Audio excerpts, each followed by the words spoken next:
Welcome to Fenway Park as the Red Sox and White Sox prepare to play Game 2 of a 3-game series. Hi again, everybody. I'm Don Orsillo, and welcome to Red Sox baseball. Well, the Red Sox at the trade deadline made a move, and it included 3 teams. Very rarely do all the teams end up benefiting from the trade. This time, that can be said. The Red Sox are very happy, as are the White Sox and the Tigers with the trade. Jake Peavy will be facing the White Sox, his former team, for the first time in his career since the trade. He's 2-1. Entering the season, Avisail Garcia was the Tigers' second-ranked prospect, according to Baseball America. He went 2 for 4 with a solo home run last night, hitting .360 in 20 games since joining the White Sox. And Jose Iglesias will make his return to Fenway on Monday with the Tigers. He's played in 26 games and hit at .280 with Detroit. We welcome in John Risch, should be joining us tonight. And John, last night a nice victory for the Red Sox and some good individual performances. They'd like to see the middle of their lineup get going, Don, and that starts with a couple of guys that we'll focus on. One, Mike Napoli. Only 1 hit in his last 4 games, but last night a key spot. He was patient at the plate. That's one of his strengths. Drawing the walk here, he picks up the RBI. They need to get him going, and they need to get David Ortiz going as well. You knew about the 0 for 22 coming in. Big spot, RBI opportunity. He delivers with the 2-run single. Those are 2 guys, obviously, to keep your eye on as this team moves into the month of September. They need Ortiz. They need Napoli. They need both of them to produce if their offense is going to do what they need it to do. Another save last night for Koji Uehara. Tough to imagine where the Red Sox would be without the contributions of Uehara. He has been amazing. We'll come back and discuss a little bit more about Koji Uehara, who's always fired up.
Swing and a miss, and Uehara strikes out Garcia.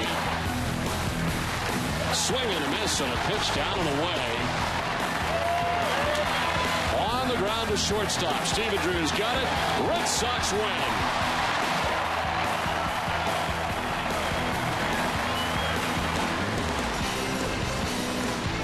Well, a very impressive night once again for Koji Uehara. He has been amazing. If you think back to the beginning of the year, Joel Hanrahan was the closer for the Red Sox. Then Andrew Bailey. And who knew Koji Uehara would be as effective as he has been. And now, in his last 20 straight appearances, he's not allowed to run and join some pretty good company along the way. He threw an inning and a third perfect innings last night with 2 strikeouts. Became the 4th pitcher in Red Sox history to put together 20 consecutive scoreless outings. Over that stretch, Uehara has allowed just 7 base runners in 23 innings innings pitched.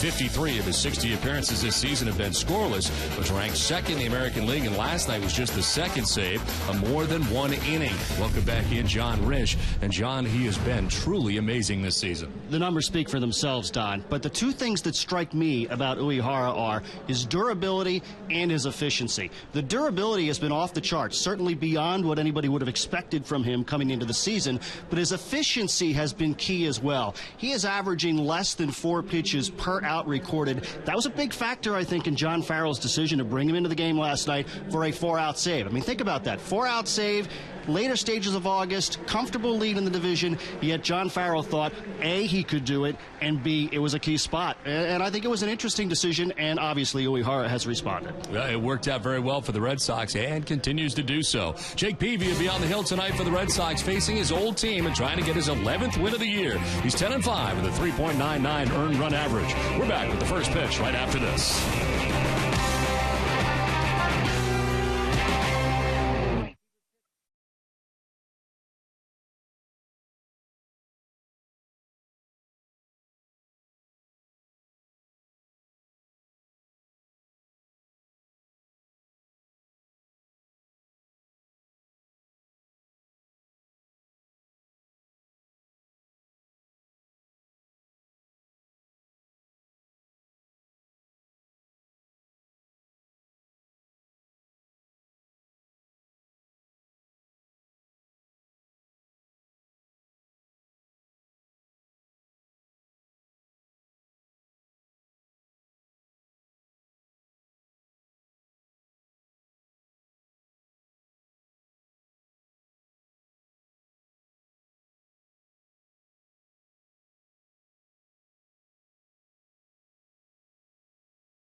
Digital Federal Credit Union, bank the DCU way.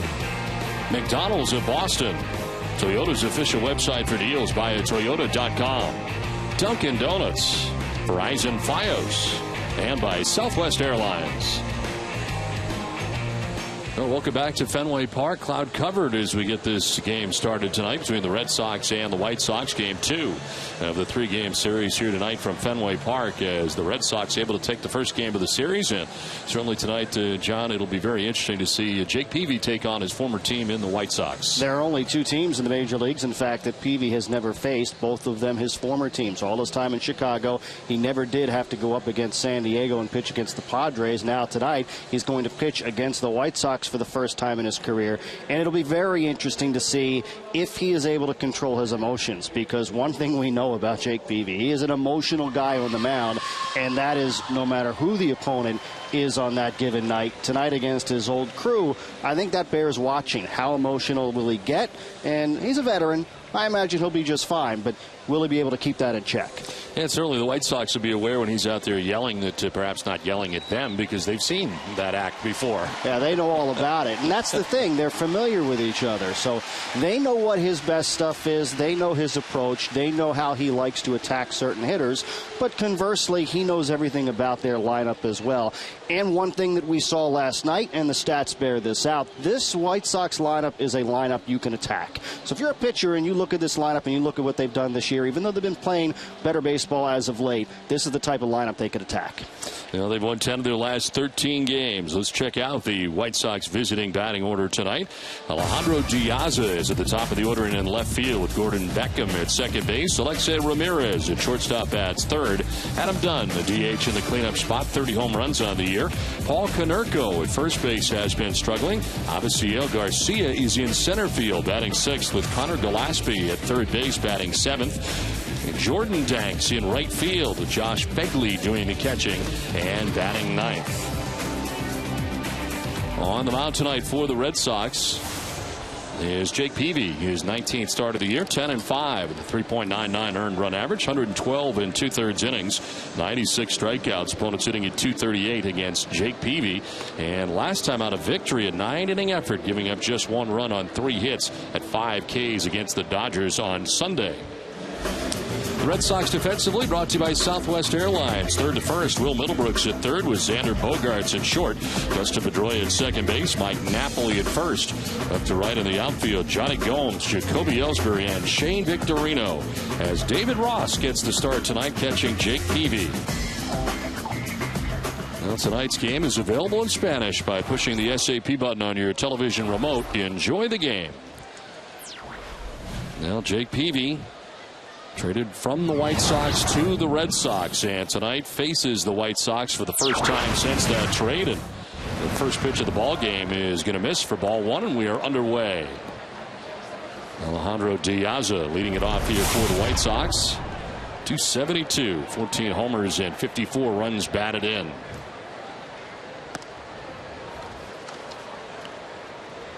And PV, since joining the Red Sox, won his first game against Arizona, loss at Toronto, and a win last time out against the Dodgers. So 2-1 in a Red Sox uniform. This one fouled down by the tarp and out of play.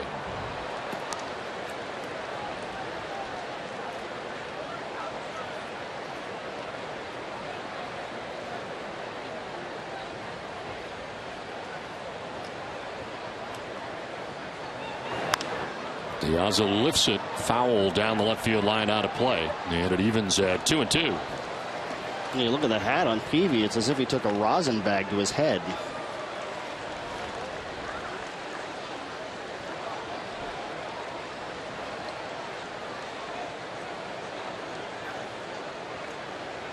On the humid side here tonight at Fenway Park. That pitch almost hits Diaz. Able to stop his swing, and it's a full count.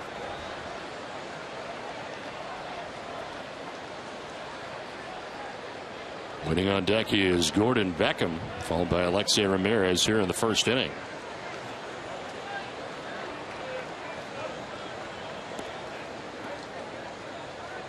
Well, David Ross doing the catching for Jake Peavy tonight. 3-2 pitch down the left field line, foul and out of play. It'll be interesting to watch Ross. I mean, he just hasn't had an opportunity to play. He missed so much time, 2 months. Certainly at the plate, you have to imagine he's still getting his timing back. He's always been well regarded as a defensive catcher, sporting that new mask tonight. This is his third start since being activated on the 19th of August. This is in the air out to left field, coming back towards Gomes, and he'll get there to make the catch for the first out. Let's check in with Jenny Dell. Well, Don, it was Ryan Dempster on the mound last night. He hadn't pitched since August 18th, serving that suspension, but he said actually that time probably helped him out a bit. We take a look at today's Geico quote of the day, and it comes from Ryan Dempster, who got his 7th win of the season last night. He said, when you're not playing and not injured, it's not a fun thing. I was glad I was able to get out there, pitch a little better, and give us a chance to win the ball game. And Don, as you see here, Peavy on the mound tonight, looking to continue the success of the Sox starters. That has been an incredible run, something you highlighted as part of the open tonight, John. It's certainly just not the starters, but the Red Sox pitching altogether. Now, the starters have been great, but the staff has been great as a whole. The bullpen has done its job. Numbers like that put you in pretty good shape. Hard foul here by Beckham. That's out of the number 2 spot. Juan Nieves, of course, was the White Sox bullpen coach for a number of years, and very close to Don Cooper, the pitching coach for the White Sox. And doing a terrific job with the Red Sox this year. And Don Cooper, the pitching coach for the White Sox, not surprised at all. Peavy upset with that last pitch as he missed with a fastball away. not like the location. And certainly there's a connection between Nieves and Peavy as well. I mean, I think that really added to the comfort level for Peavy coming over after the trade because he was so familiar with Juan. 2-1 pitch fouled back, and it's 2-2. And the same can be said for Matt Thornton, who was acquired by the Red Sox, a lefty reliever.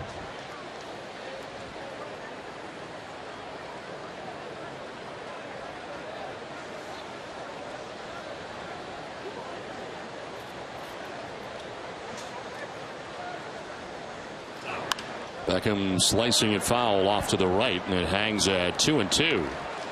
The Oakland A's defeated the Tampa Bay Rays last night at O.co Coliseum in Oakland 4-3. So the Red Sox, by virtue of their win, move ahead now by 3.5 games atop the American League East.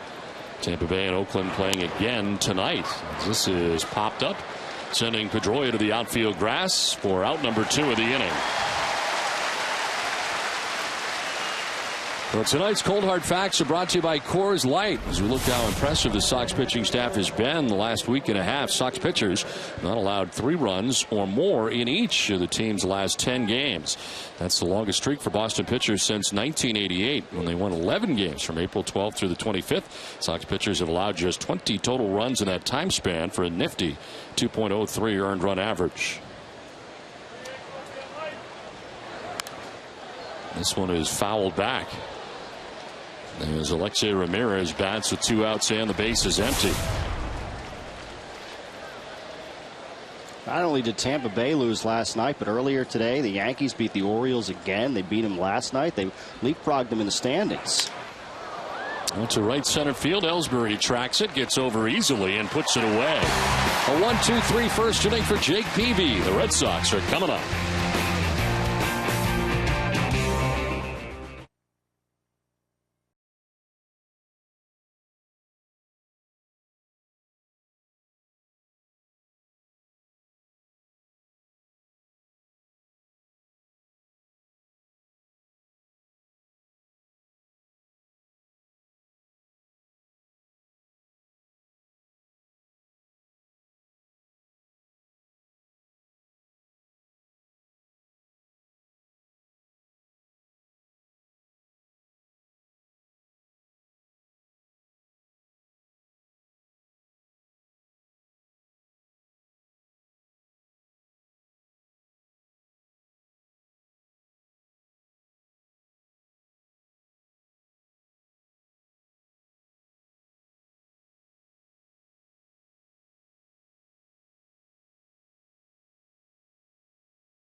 First inning, and for the White Sox, it is John Danks who gets the start. His season numbers brought to you by Nissan. His 19th start of the year comes in with a tough 4-10 mark on the year, with a 4.15 earned run average, 117 innings, giving up a hit an inning, and 80 strikeouts during the course of the season, 22 walks, and opponents hitting at .259 against Danks. As Jacoby Ellsbury stands in to get it started here in the bottom of the first inning.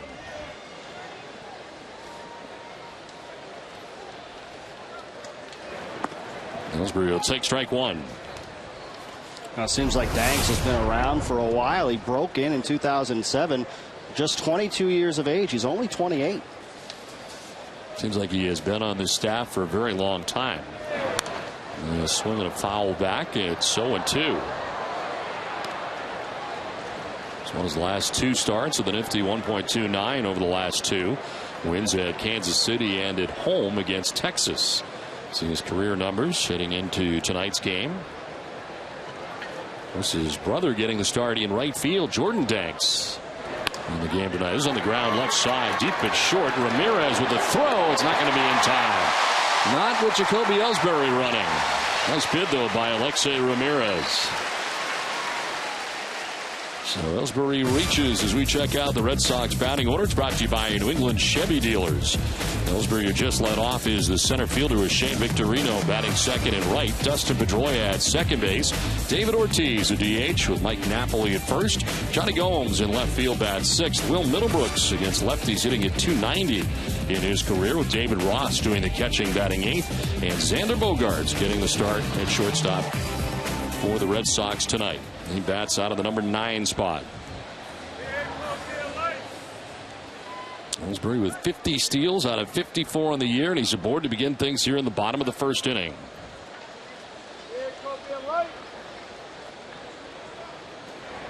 Victorino takes strike 1. And Ellsbury at first. It was a pretty good defensive play by Ramirez, going well to his right into the hole, but as you mentioned, Don, with the speed of Ellsbury, there's nothing he can do about that. A perfect throw doesn't get him. So Ellsbury aboard. Ramirez, a very good arm from shortstop, and has been very good defensively. His Red Sox at double play depth as Victorino will take it down and in. Shane at 296 with 12 homers and 51 runs driven in. He's been terrific lately for the Red Sox. The 5-game hitting streak hitting at 526 coming into tonight's action.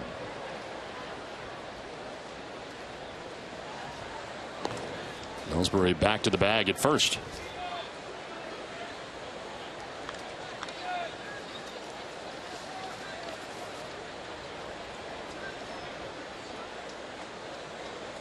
Well, Dank's a guy who's used to going beyond 6 innings. He's gone at least 6 in 12 straight starts. Trying to keep Ellsbury close at first base.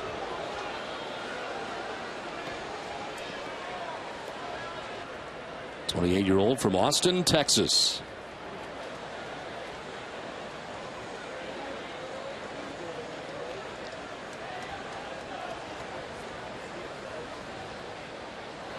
Low on the ground, foul, and it's 1-2.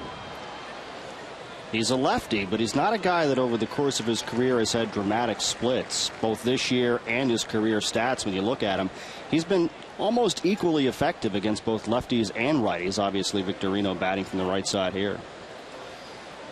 9th career start against the Red Sox. 4th at Fenway. He's 3-5 with a 4.98 earned run average overall.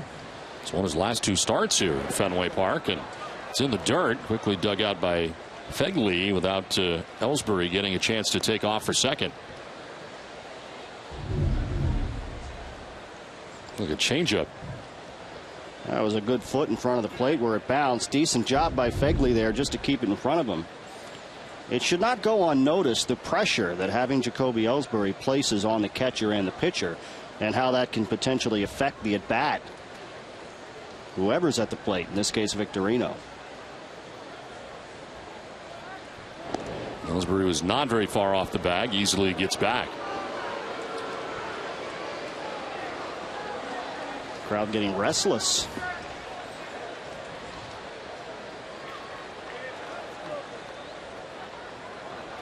Center fielder Abisael Garcia moves to left center. Big gap out there in right center for Victorino. As he pops it up, foul ground. Fegley coming back, but he will not have a play. So another chance here for Victorino with a count of 2-2.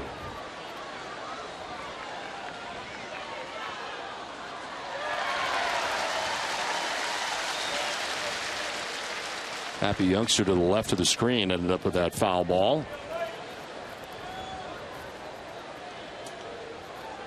Red Sox trying to get to John Danks here in the first inning as Jacoby Ellsbury leads off with the infield hit. Danks now in a battle with Shane Victorino.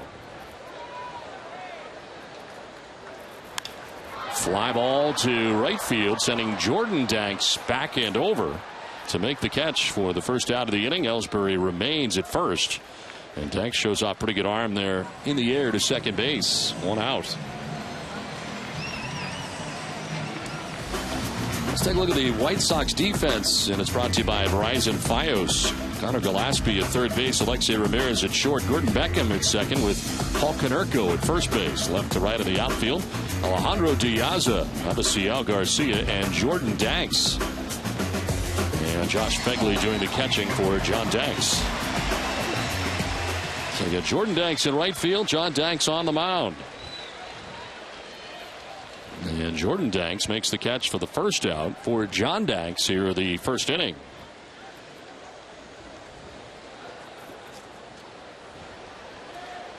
Dustin Pedroia stands in and takes strike one. Pedroia 301 with 8 homers and 75 runs batted in. Sits safely in 14 of his last 16 games, hitting at 379 during that time. And a check on Ellsbury at first, who has not yet tried to steal. That's got to be what, 6, 7 throws over to first. It's amazing how the pace of this game, just with Ellsbury at first base, has slowed down to a crawl.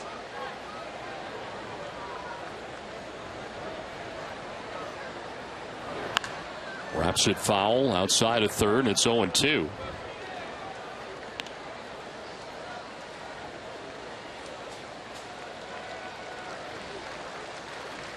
And none of the throws over have really been that close. Ellsbury had a good secondary lead on that one that he bounced in front of the plate, but no indication that he's going yet.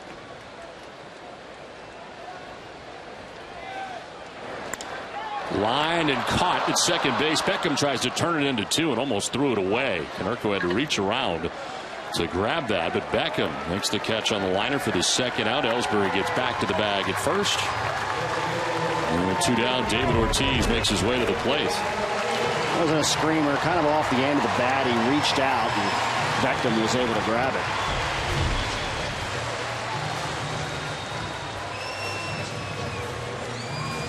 Two down, Ellsbury at first base, and David Ortiz sitting at 310 with 24 home runs, 81 runs driven in.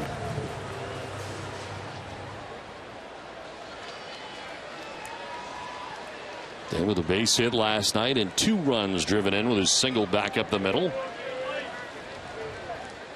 On the check on Ellsbury. Reputation certainly preceding him here, as Danks has kept a very close eye on him.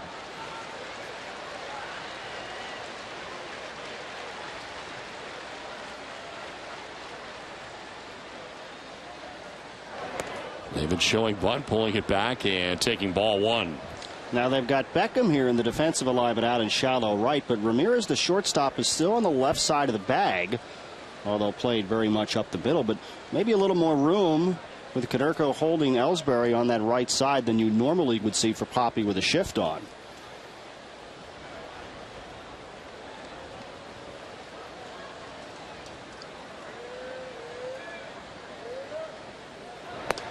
That's a strike, and it's 1-1.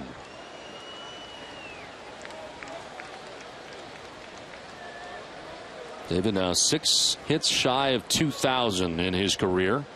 Last night that base hit snapped an 0-for-23 slump with a 2-run single in the 4th inning of last night's contest. On the ground and off the glove of Konerko. Slowed it up as he goes down the right field line. Ellsbury goes to third, and it's first and third now, 2 down. Well, Konerko, a very good defensive first baseman, did get a glove on. Yeah, he was in position to make the play. And I think when he gets a second look at that, that's going to be one he wants back. Right down the line, he turned on it.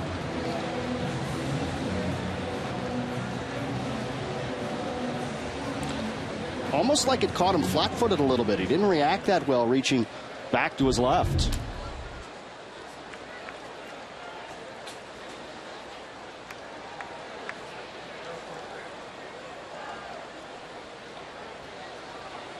Now an error charge to Paul Konerko. As Ellsbury takes third base, Ortiz at first and third, 2 down from Mike Napoli. In there for strike one. As far as scoring decision goes, that's one that probably could go either way. It did catch his glove. I'm sure Konerko thinks he should have made the play, but Poppy hit it pretty hard. And Mike Napoli 0 for 3 in the game last night. Did have an RBI and a walk, a bases loaded walk. Outside for a ball, 1-1.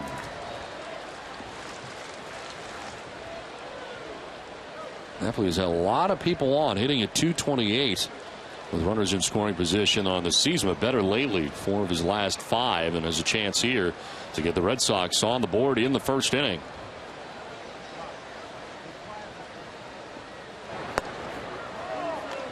Two and one. Red Sox have been pretty patient so far with John Danks.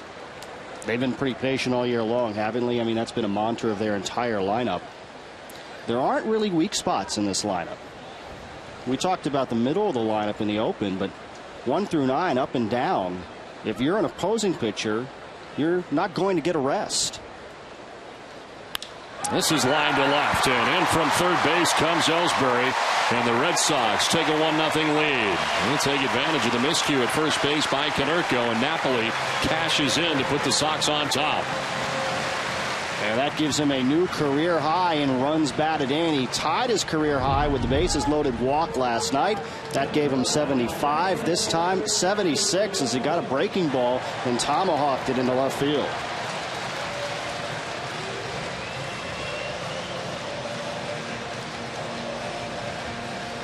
And a headbutt for Arnie Baylor, the first base coach. You think Arnie saw that one coming? Probably not. Red Sox are 54-15 when they score the game's first run, and they jumped on top tonight 1-0. 2 on, 2 down, and Johnny Gomes the batter. Johnny Gomes hitting at 226, 11 homers and 42 runs batted in. And a swing and a miss. Took a healthy hack at the first offering. He did not get cheated, but that one was below the strike zone. The run will be unearned. Anything subsequent will be unearned as well.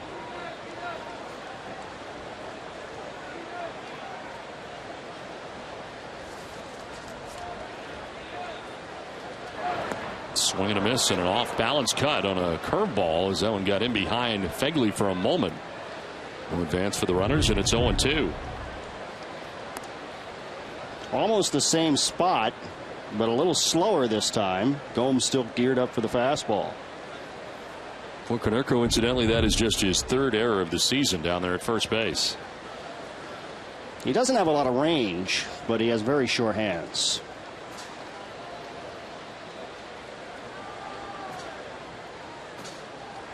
Charged with a miscue this inning. Red Sox end up scoring a run, looking for more now.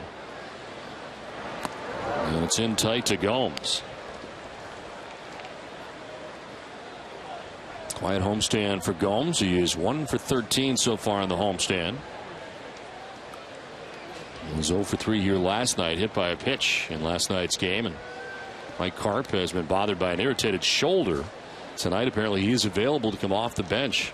Was not either last 2 nights.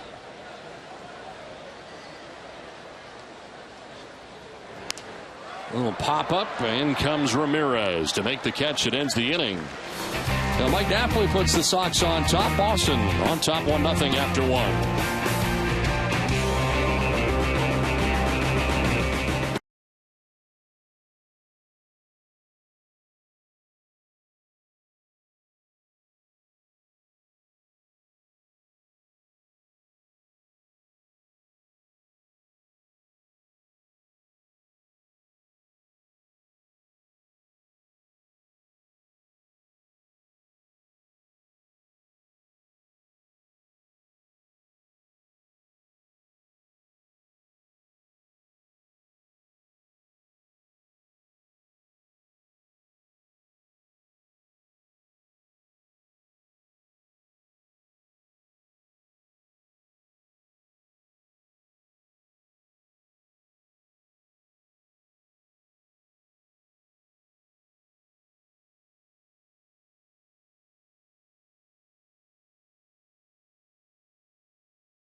over the White Sox as we head to the top of the second inning. Adam Dunn to lead it off. Paul Konerko, Abigail Garcia. And a swing and a miss for Dunn. You wonder, Jake Peavy, what his thought process is here, facing his old teammates here and having an idea of what to do with each guy coming to the plate. And certainly he's seen a lot of Adam Dunn as a teammate over the years. Dunn lifts a fly ball to short left. Bogart's out, Gomes in, and Gomes takes over and makes the catch. Peavy's retired the first 4, and all the outs have been in the air. Dunn's an interesting case because he's the only guy in the starting lineup for Chicago tonight that Peavy has actually seen before, because Dunn had played with so many different teams previously. But other than that, he knows them all from being teammates, but he doesn't have any actual head-to-head at bats against any of them. Dunn he's seen a lot. Keppinger is not in the lineup tonight. He's seen some of, but that's it. So it is an interesting dynamic. One down here in the second inning. Paul Konerko hitting at .245, 9 homers and 44 runs batted in.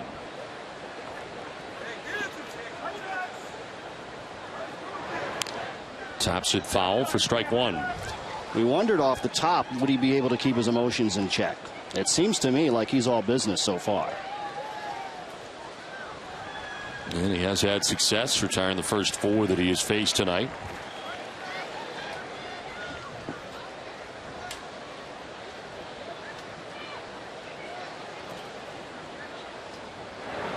Grounded back to Peavy. He's got a Gold Glove in his resume and is able to pick that. Tosses to Napoli, 2 down.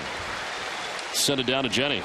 Well, Don, it was late July 30th when the big deal was done, bringing Jake Peavy over here to the Red Sox. The other key components, Iglesias and Garcia. So for our AT&T text poll question of the night, we want to know, who do you feel got the best deal, if at all? Text or vote to 536-536. Select A for the Red Sox, B for the Tigers, C for the White Sox, and D, all teams benefited equally. So message and data rates may apply. We're going to vote throughout the game here and our post-game coverage and reveal the final answer on NESN Sports Today. Don. All right, Jay, thank you very much. Pretty rare when everybody's happy with a deal, especially when you're talking about more than 2 teams that are involved. But so far, the early reaction from all, everybody's pretty pleased. It addressed needs for each of the teams, both immediate and long term.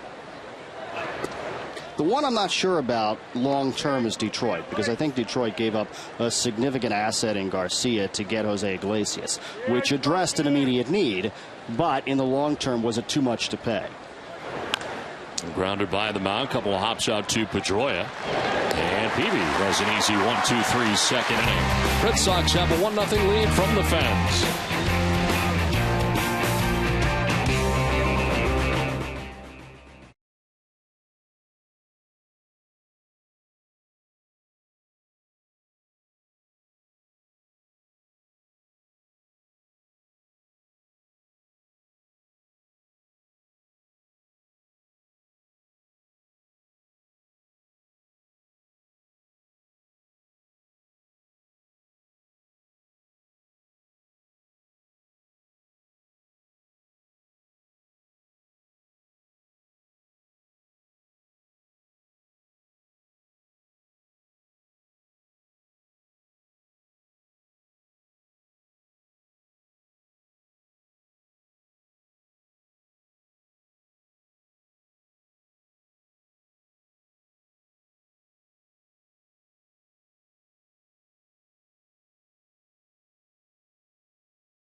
Will Middlebrooks has really been a different guy since coming back from Pawtucket. As we take a look at the heat zone for Will Middlebrooks, and a .345 average since coming back. Tale of two seasons, really. The struggles early and then the return, and this is what it's been like since the return. And look at that plate coverage, especially down and away, but he's also been able to get the balls that have been up and in on him. He's been a more patient hitter since he has come back from Pawtucket. That's never been a strong point of his, being able to work counts and be selective. .444 average here at Fenway Park since returning from the Paw Sox.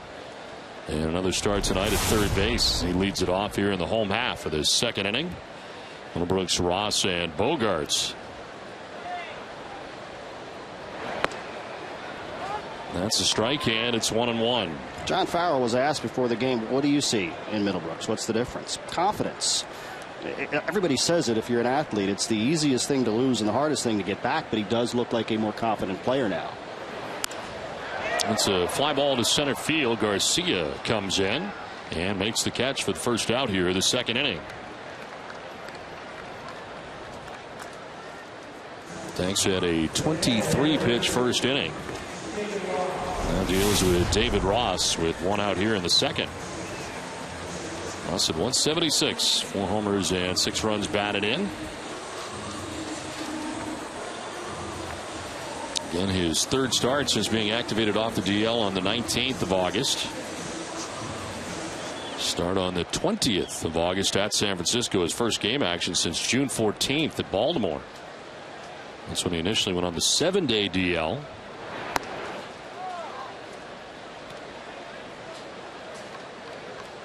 Concussions are such a scary thing. And it's one of the things I think that's really changed in recent years in all sports, not just baseball.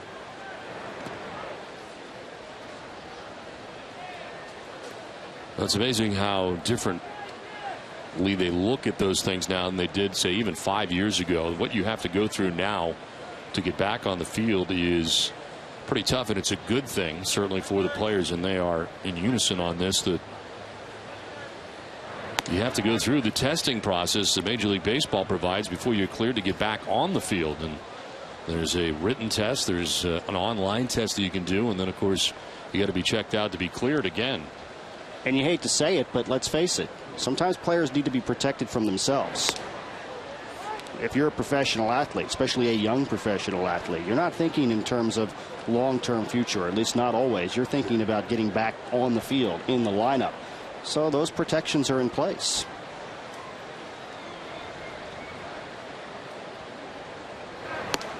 That's in there for a strike, and it's a full count. Something that Stephen Drew had to deal with initially in spring training, hit by a pitch at Hammond Stadium in Lee County when it seemed he was okay, ran down to first base and did not experience any symptoms until later on that night when he was reading, and ended up being out for a long time on the 7-day concussion list initially, and then extended into the regular season before he was able to come back. It seemed so innocent at the time, and that's the thing. It's not always the actual impact that can tell you what the severity of the symptoms from the concussion will be like. Every player, every situation can be vastly different.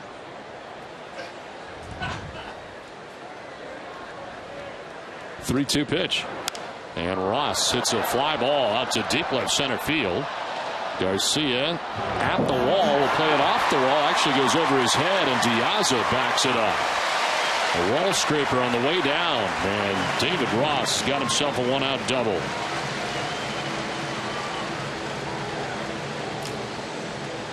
Garcia got too close on that play, but Diaza was backing him up. Too close to the wall. I mean, he does not have a lot of experience playing the monster at Fenway Park.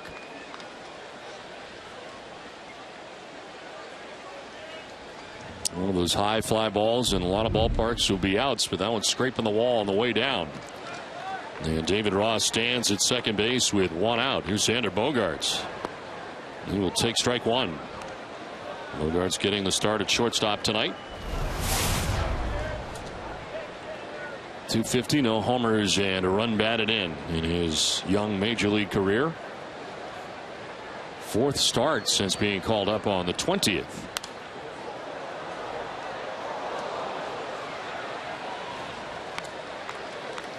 You can help us out by taking a quick 2-minute survey. We'll give you the chance to have dinner and watch the pregame show with Tom Caron and one of our all-star analysts in the NESN studios.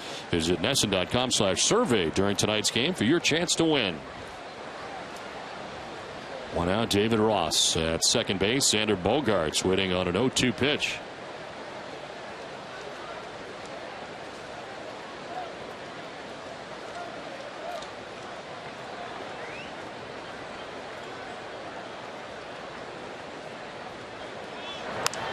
Fights it off foul, and it hangs at 0-2. Maybe the million-dollar question right now for Bogaerts is, what is his long-term position? Everybody wants to know, is he a shortstop? Is he a third baseman? I think for the most part, nobody knows the answer to that question right now. Right now, he's still a shortstop that can play third base. He's so big, though, and you wonder how his frame is going to fill out as he continues to mature.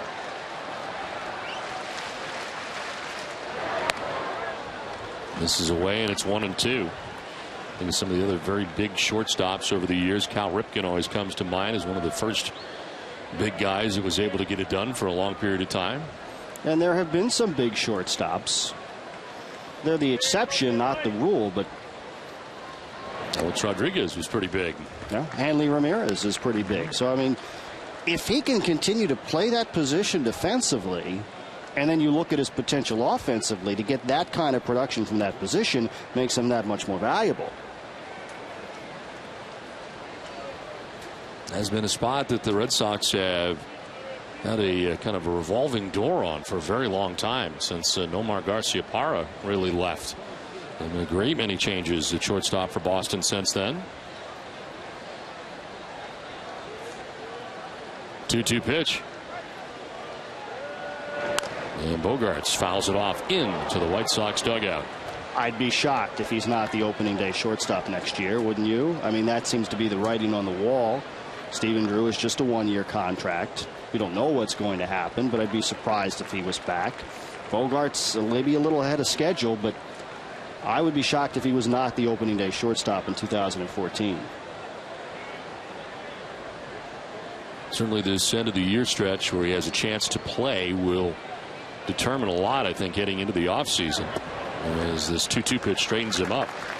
And I think that his development made it easier for them to trade away Jose Iglesias as part of the PV deal. Now, if he wasn't ahead of schedule, maybe they are not as quick to trade away Iglesias in that spot. There's the waiver wire. The termination is coming up here in the next 24 hours. 3-2 pitch. He is on the ground, foul. That's always interesting to see if there will be any moves there. And an error for Bill Titus. He's visibly frustrated.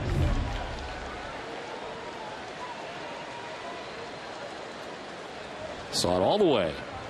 Wow.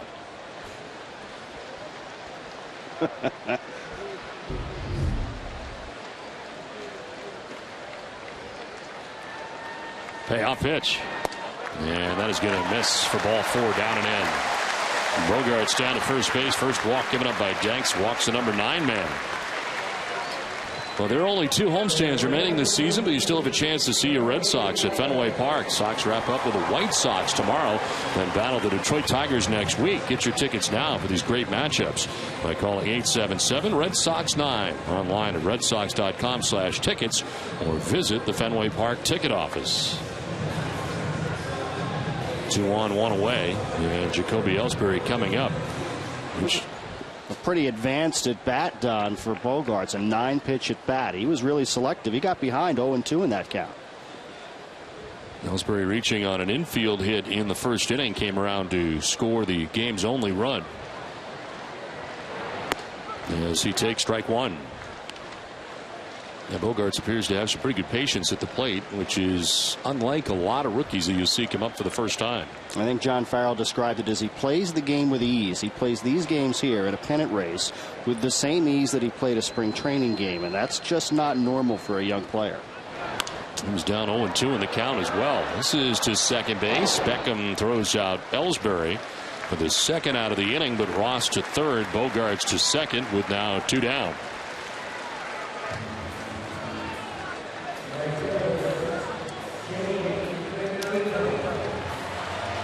comes Shane Victorino.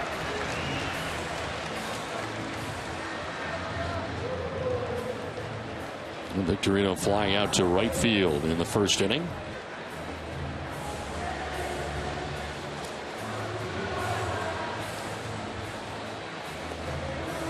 Well, in August, Victorino has 7 home runs, 22 RBIs. He's scored 23 runs. And today, the final day of August, as the pitch drops in there for strike 1. Well, you mentioned tonight, midnight, that's when a deal would need to be done. If you want the player to be eligible for your postseason roster, you can still make a deal in September. You just would not be able to use the acquired player in the postseason. Let's see what the Red Sox do.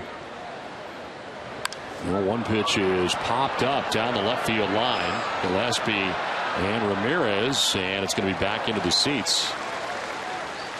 A lot of talk about perhaps bolstering the bullpen with another right-hander at this point. We'll talk about all the lefties Red Sox have in the pen, but the question is, I guess, what is out there that interests the Red Sox at that point? That's the thing. You're not going to make a deal just to get a guy, right? You're going to make a deal if you can get a guy that you think can actually upgrade or help you.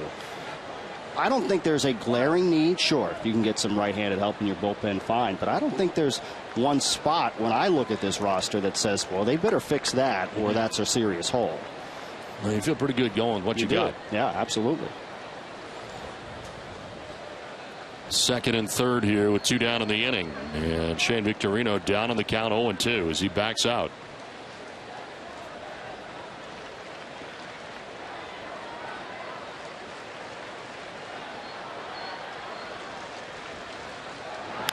On the ground, foul, still 0-2. Now, Danks has only walked 1 so far, but it's a little bit like what happened to Santiago last night in that the Red Sox have made him work. He's about to throw his 48th pitch, and he's still not out of the second inning. And a 23-pitch first inning.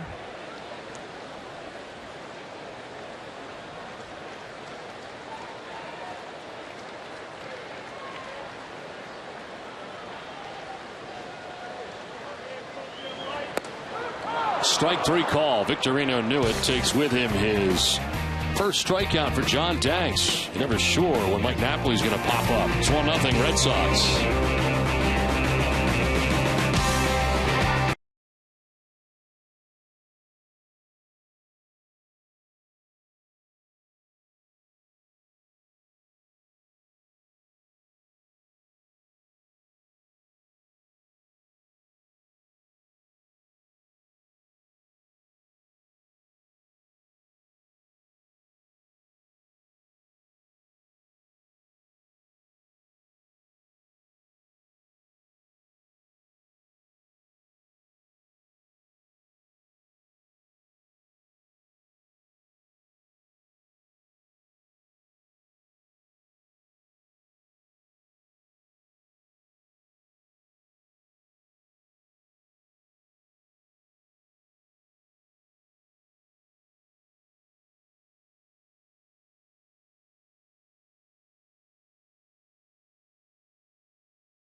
Iced coffee for just 99 cents for any size. That's right, just 99 cents, any size, anytime.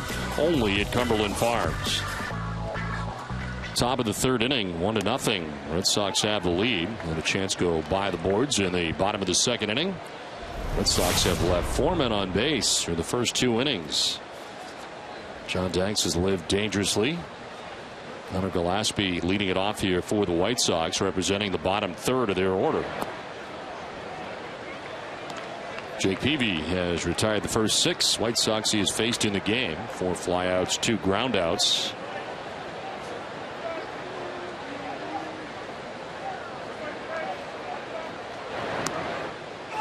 This down and in. Peavy didn't like that location. 2-1. Just his second start here at Fenway Park. He's been with the team for the month, but the way the schedule worked out and all the road games in August, this is just the second time he started here at home since the trade.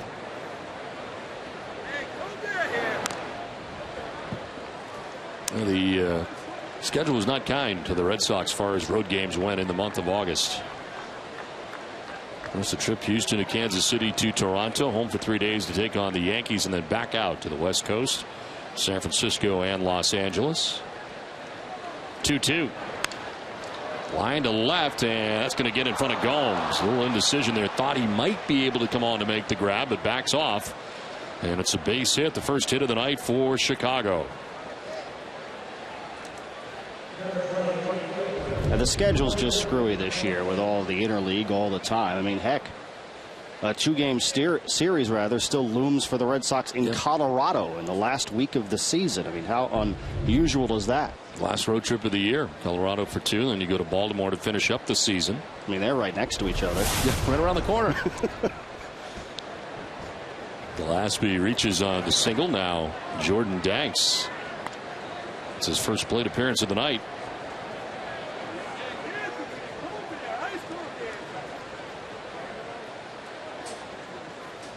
Danks at .253, 3 homers and 7 runs batted in. And a swing and a miss for strike 1.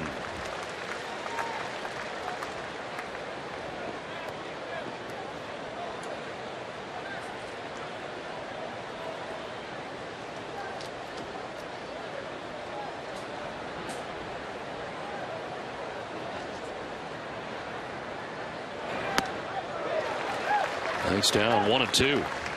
And Danks helped him out there. He swung at that pitch. That was a good 8 inches or so off the inside part of the plate.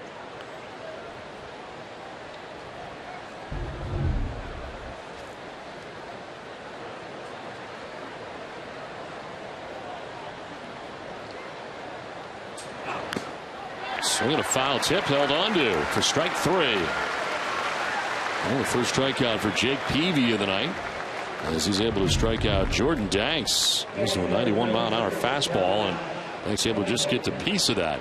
Pitch zone on Nesson is brought to you by Amica. Amica Insurance, great service, great coverage, and a great price for auto, home, or life insurance. So 1 out here in the 3rd inning brings up Josh Phegley.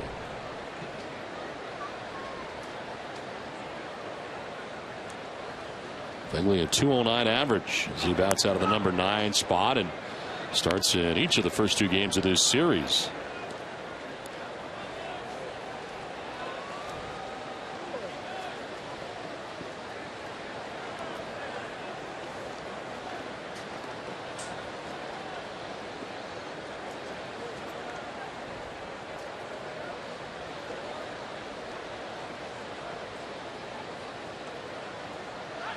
There it goes, and a defensive swing and a fair ball over the glove of Napoli down the right field line. Gillespie will be stopped at 3rd, and reaching in first is Phegley. Very defensive swing, reached down, was late on the cut, but pokes it right down the first baseline. Napoli couldn't get it. It's a fair ball, and with 1 out, it's 1st and 3rd. It was as defensive as they possibly come. It's almost like when you watch it, he swung as an afterthought. But perfectly placed. Now all of a sudden the White Sox are threatening. It's kind of an emergency swing. Getting to it quickly was Victorino, holding Phegley to just the singles. So 1st and 3rd, 1 down. And Alejandro Diaz coming up. Diaz flying out to left field in the 1st inning. 2nd time through now for Jake Peavy.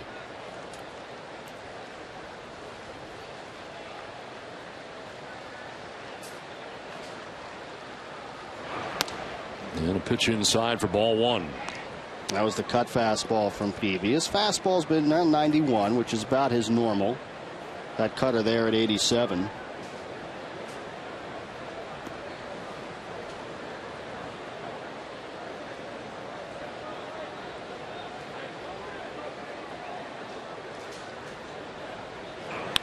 Ground ball right side. Pedroia goes to second for one, to first. Not in time, and a run scores. It was going to be very difficult to turn that. Pedroia had to go to his left to the first base side. And reaching at first is Diaz in the backdoor. Gillespie scores, and this game is tied. And Diaz can run, not tailor-made at all. In fact, it was a very good defensive play, first by Pedroia, then by Bogaerts, just to make it as close as it actually was. And Diaz can move.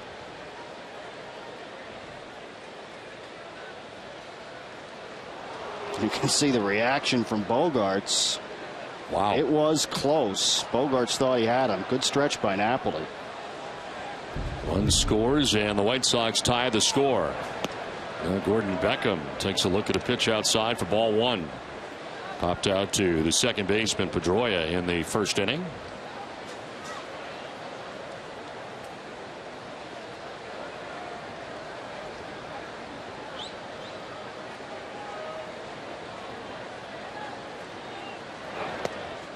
On the corner, 1-1.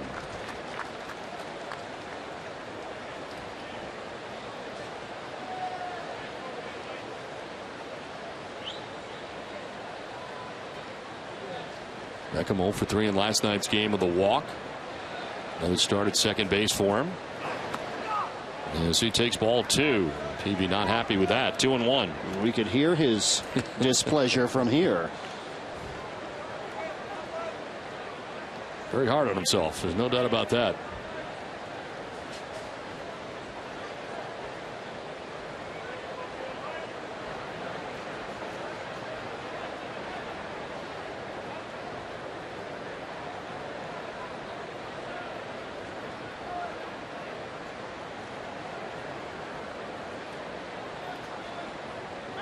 There goes Diaz at first, and Ross on the transfer drops the baseball. Didn't field it cleanly initially. And no chance to get Diaz, who steals second base and gets into scoring position with 2 down. And Peavy missed a spot that time. You saw Ross set up outside. He had to reach back inside.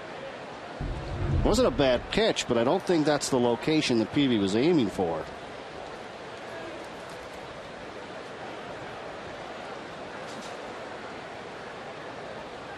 So 2 down. Diaz gets his lead at second base. And Gordon Beckham now with the 3-1 pitch. It's a fly ball to shallow left. Back goes Bogaerts. In comes Gomes. Gomes again calls him off and makes the catch that ends the inning. We head to the bottom of the third in a tie game. Dustin Pedroia will lead it off.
Dustin Pedroia, David Ortiz, and Mike Napoli to bat in the third.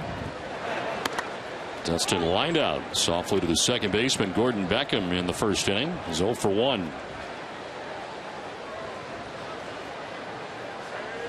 Don Orsillo, John Risch, and Jenny Dell along with you tonight from Fenway Park. Game 2 of this 3-game series.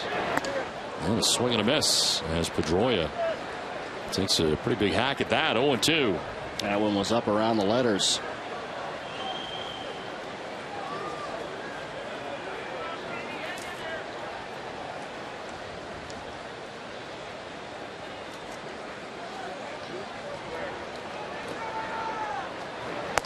Up high, and it's 1-2. Danks has lived dangerously through the first 2 innings. Red Sox have left 4 men on. They did get a run in the first inning. That run was unearned for Danks as an error committed by Paul Konerko at first base.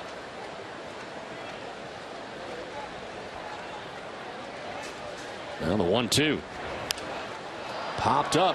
Konerko into foul ground. The first baseman. And back in fair ground, able to make the catch. Well, tomorrow's all-new Ultimate Red Sox show presented by AAA. Jenny brings you all the highlights from the 12th annual WEEI Ness and Jimmy Fund Radio Telethon. Catch a full recap of another successful Jimmy Fund year and more on the Ultimate Red Sox show tomorrow at noon. Just over $3.3 million raised during this year's 2-day radio telethon. 1 out in the third inning for David Ortiz. That's a ground ball into the shift right side. Gordon Beckham's got it. And fire to first for out number 2. So that time their alignment worked out great. And for the first time, Danks is actually getting some efficient outs. And he had to throw a lot of pitches in those first 2 innings, but just a handful here to get 2 quick outs at the third. It felt a little bit like this last night in that it felt like the Red Sox let Santiago off the hook and missed some opportunities. It all worked out at the end, but maybe a little closer than it needed to be. And 2 down here in the third inning. Mike Napoli single to left field in the first inning. Picked up an RBI, his 76th RBI of the year. That's the Red Sox on the board.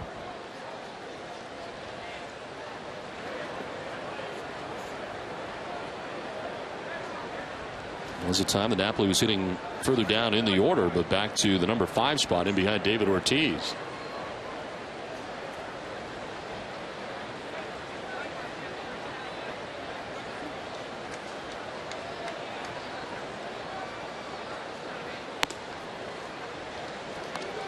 And before that RBI single, Napoli is one of the guys that Danks has had a lot of success against in his career. Coming in, he had struck Napoli out 13 times in 25 plate appearances against him. That's over half the time.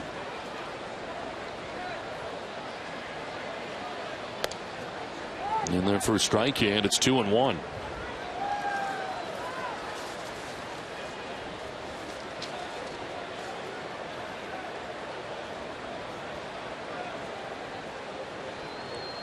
Napoli had been 1 for 12 on the homestand prior to his base hit in the first inning.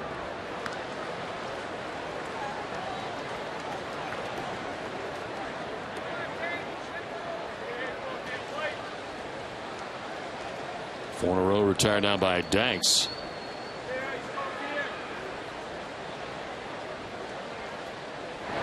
Napoli drives this towards the gap in left center, and it's going to get down and one hop the wall.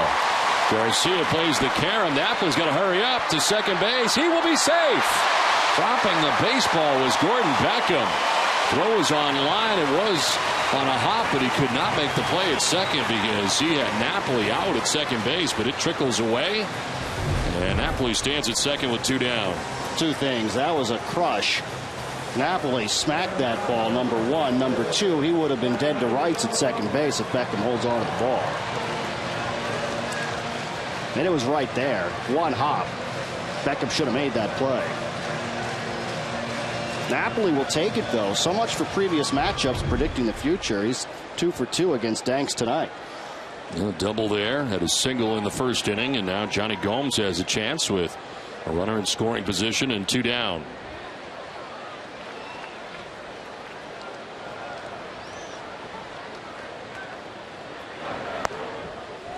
Gomes lays off, and it's missing for ball 1. Red Sox have made a trade, Don. They've acquired veteran infielder John McDonald from the Philadelphia Phillies. They sent a minor league pitcher, Nefi Ogando, back to the Phils for McDonald. So McDonald, a good defensive player. He's been around for a while, if I recall. Played at Providence College. 999 games in the major leagues, and John certainly known for his defense more than anything else. Got an incredible glove. And played for John Farrell, as you remember, the Toronto Blue Jays very briefly. Went to time with the Indians and Blue Jays for the most part in the major leagues. And you're right, Providence College, along with Lou Merlone, as former major leaguers who played at Providence College, a program they no longer have. That's right. Baseball at PC is no longer. So McDonald would be eligible for the postseason roster, acquired before the midnight deadline.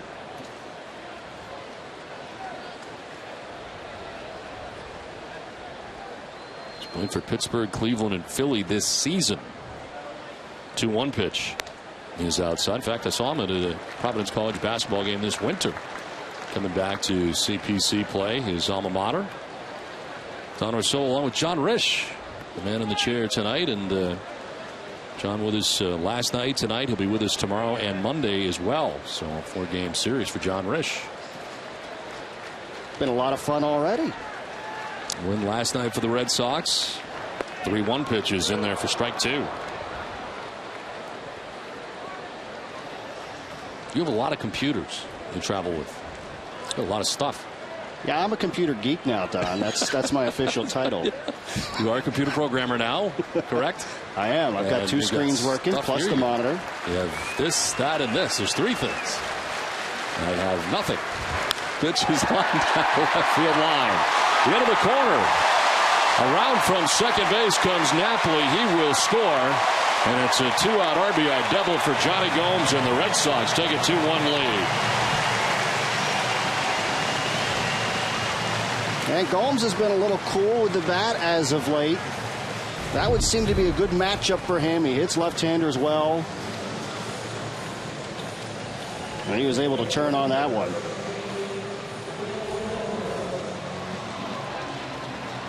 So all of this with 2 outs, and it goes back to the key play. If Beckham doesn't drop that ball at second base, this inning's over.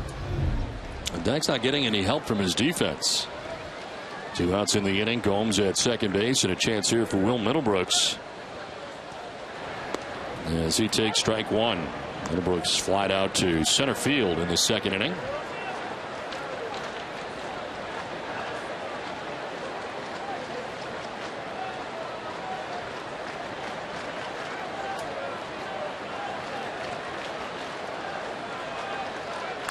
Turns on this, lines it down the left field line, foul, just out ahead.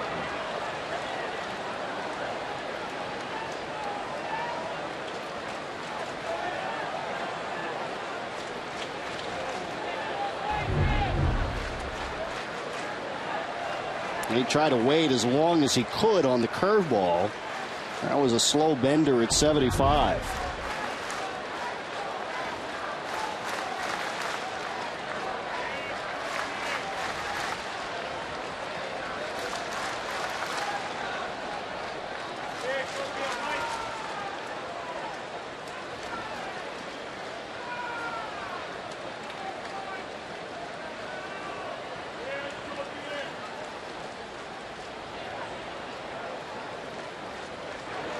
Brooks jumps back out of the way of a pitch down and in. You know, we could probably get you some technology if you want it, Don. Maybe a tablet. Something. I have an iPad. I bet you Joe would give you an iPad for that jacket. I think Joe has this jacket. But he'd take another one. He probably would. Yeah.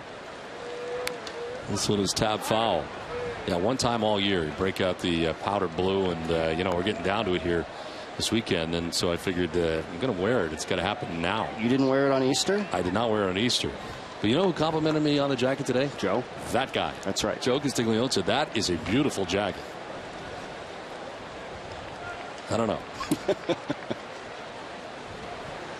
But it's once a year.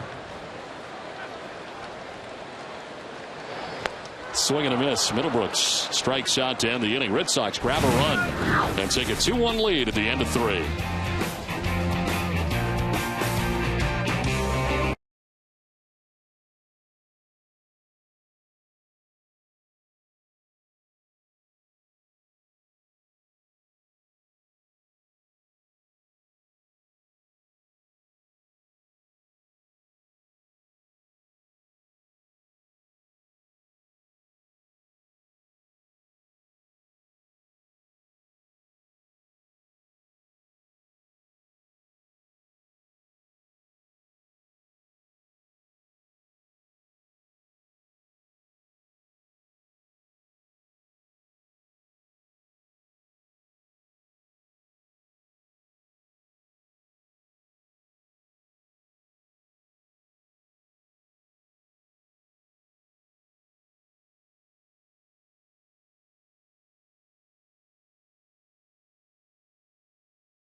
Back at Fenway Park, Red Sox have jumped ahead 2-1 as we head into the top half of the 4th inning. Jake Peavy's got a lead again. Alexei Ramirez leading it off and taking ball 1. Flight out to center field in the 1st inning. He's 0 for 1.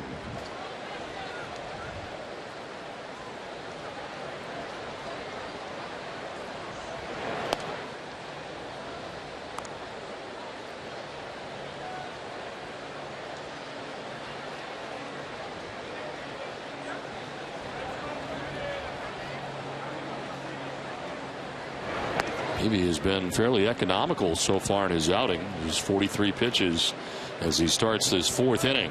But he's gone 3-0 on a guy who's really hard to walk. Ramirez swings at everything. He bounces back with a strike. Among all qualifying hitters in the American League, nobody sees fewer pitches per plate appearance than Alexei Ramirez. Ground ball up the middle, and he's going to get a base hit into center field. Leadoff single for Alexei Ramirez. NESN's coverage of Red Sox baseball is brought to you in part by Eastern Bank. You always put others first. Wouldn't it be nice if your bank did the same thing? With products that make life easier and a commitment to helping those in need. Here, you're first. Eastern Bank. Let's send it down to Jenny Dell. Well, Don, I'm lucky enough to be in the stands here with Mason. Mason's here with the Make-A-Wish Foundation. Now, Mason, you could have chosen anything in the entire world to do with Make-A-Wish, and you decided to come here to Fenway Park. Why is that? I'm a huge Red Sox fan. And I don't know if you guys saw, but he threw out the first pitch, and it was literally the best first pitch that I have ever seen, a perfect strike. What were you feeling in that moment? I was really nervous, but I was also excited. Pretty cool day here at Fenway Park? Yeah, it was. I had a lot of fun. Well, we're so happy to have you here. And Sarah, Make-A-Wish, such a great organization. What was it like to see Mason go through today? It was probably the most exciting moment ever. It was pretty amazing. Make-A-Wish has done some wonderful things for many kids, and we are very blessed that they've done this for my son. We're excited to be here. Well, we're so happy to have you here. I hope you guys enjoy the game. Thank you very much. Don, back to you. All right, Jen, thank you very much. You are correct. That was one of the best first pitches we have ever seen. Yeah, we've seen a lot of ceremonial first pitches over the years. Did you see that glove that Mason had? That glove was gigantic, but it didn't faze him one bit. I mean, that was a great pitch. Well, he spent some time with Jared Saltalamacchia after throwing this pitch as well. That was nice. I mean, look, Salty didn't even have to move his glove. Hit the target. Now Dunn pulls out of the box here, down in the count 0-2. Red Sox stacked up in the shift on the right side. And a pitch outside for ball 1.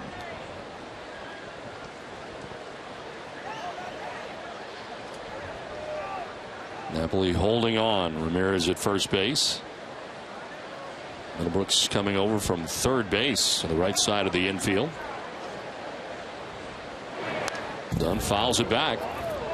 Maybe tried the fastball at 92, but it's fouled back.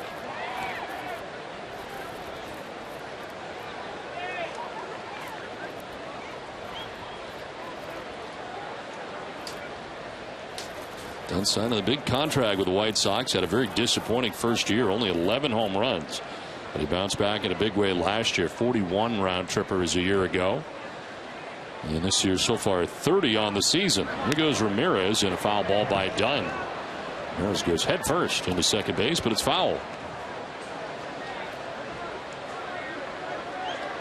For every Red Sox game that goes into extra innings or the Sox get a save, CVS Pharmacy will make a donation to Boston Children's Hospital towards a $25,000 donation this season.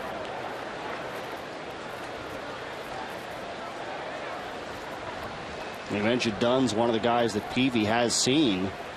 Included the 0 for 1 tonight, just 5 for 29 off of him lifetime, and he struck him out 10 times.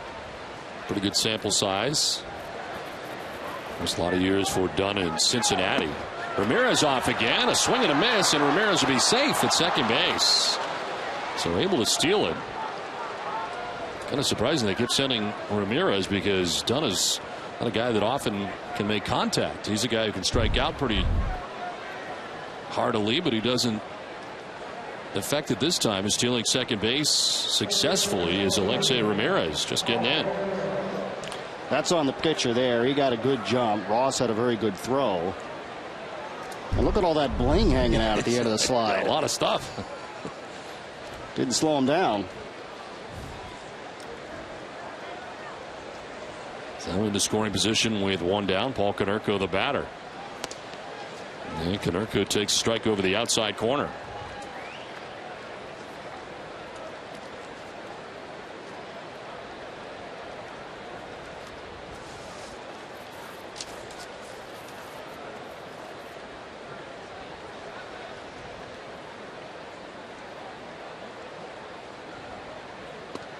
Swing and a miss. Fooled that time. 0-2. His changing up was Jake Peavy.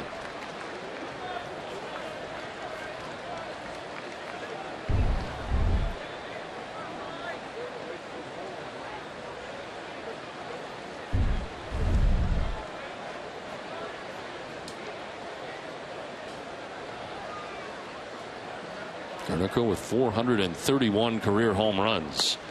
Currently tied with Hall of Famer Cal Ripken for 44th place all time.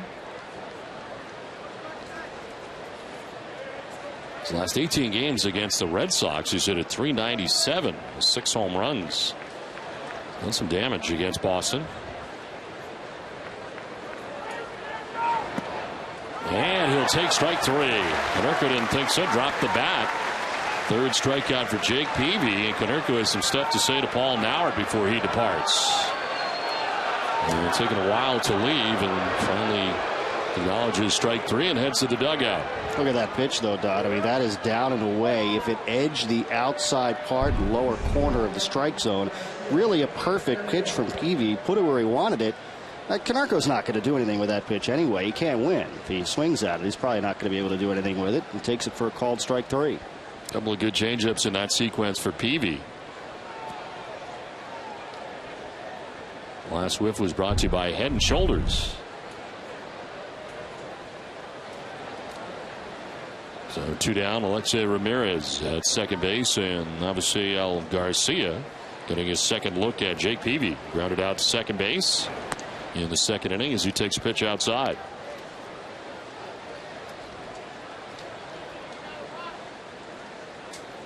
They play for Garcia to go the other way. Ellsbury over to right center.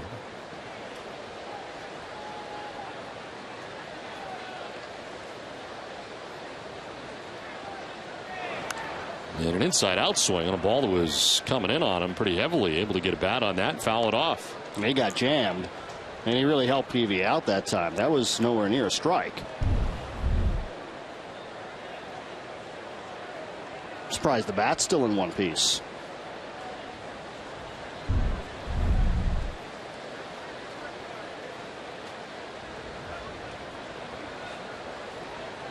Now Garcia up the middle into center field, a base hit. Alexei Ramirez coming around. He'll score, and this game is tied again. So a 2-out RBI single for Avisail Garcia, and the White Sox tie it up 2-2. That stolen base pays immediate dividends. It put Ramirez into scoring position. He reached down. That was more off the end of the bat, but he was able to extend his arms and stay with it.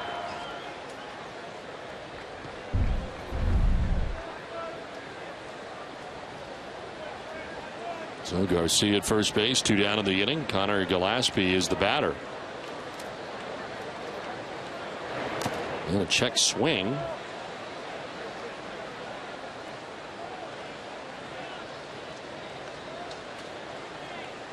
Was it a strike? Was it a Apparently ball? Nobody strike. knows. Thought he foul tipped it.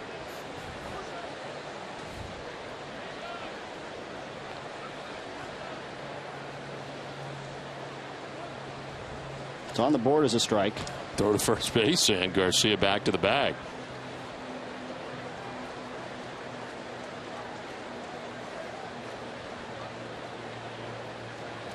'60th pitch of the outing for Jake Peavy coming up here with 2 down in the top half of the 4th inning. And it's down and in for ball 1. Of course, Peavy coming off the complete game. He threw 111 pitches and going the distance in that one.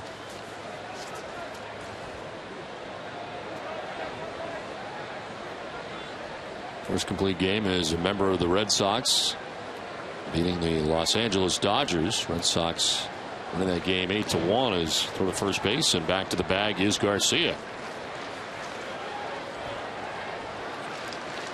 I thought that was a significant series win. I mean, they all matter, but the Dodgers had come in so hot.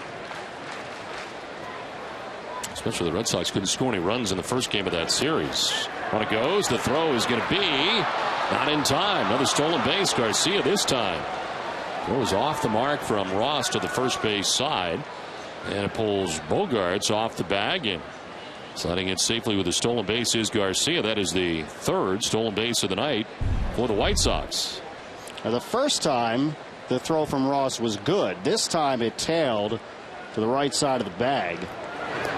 Garcia is not quite as fast as Diazo. And then you also saw the reaction from Peavy after the play. He wanted the called strike that he didn't get.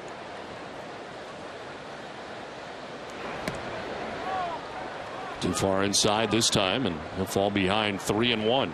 And you look at the pitch sequence, you can see that 3rd pitch should have been a called strike.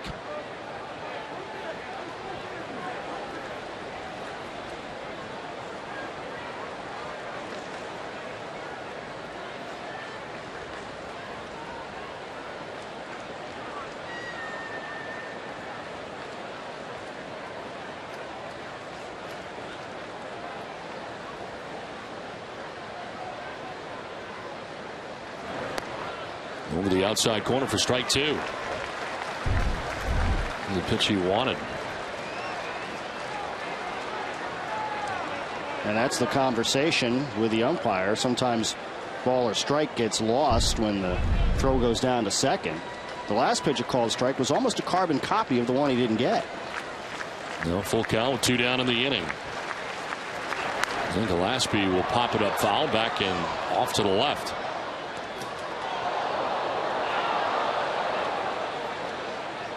25th pitch of the inning coming up here for Peavy. He was in very good shape pitch count wise starting the inning. He had thrown 40 through the first 3 innings.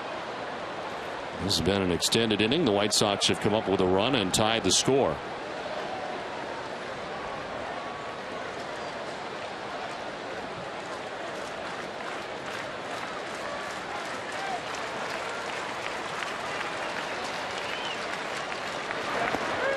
Just off the outside edge. And the first free pass served up by Jake Peavy in his outing. So the White Sox now with 2 on and 2 outs. Beth Israel Deaconess Medical Center, the official hospital of the Boston Red Sox, invites you to join the walking club. Sign up today and get a cool wristband plus everything you need to start a walking program for better health. Find out more at bidmc.org. 2 down in the 4th inning. Runners at first and second, and Jordan Danks is the batter. He struck out swinging in the 3rd inning. 1 of 3 strikeouts for Jake Peavy.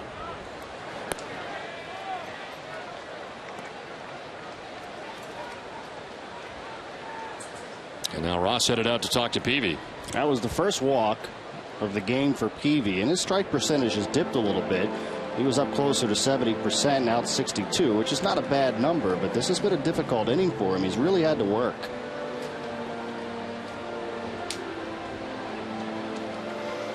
Or might remind you to start following NESN on Twitter for the latest breaking news and programming alerts. It's all available on your computer and mobile device. Follow us on twitter.com/NESN. 2 down, runners at first and second. White Sox have tied the score 2-2. And Danks will take a pitch outside for ball 2.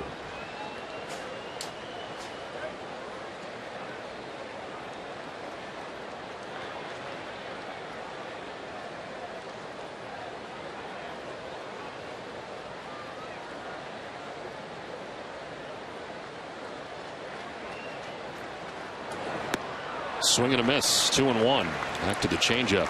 And Danks helped him out. He swung at a pitch that was not in the zone. Peavy had missed with 3 straights. You got to be sure it's a strike.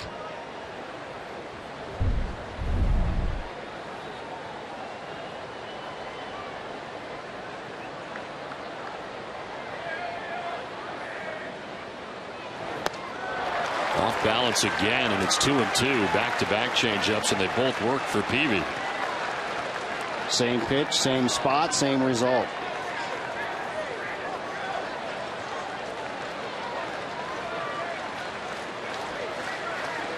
Heck, throw it to him again.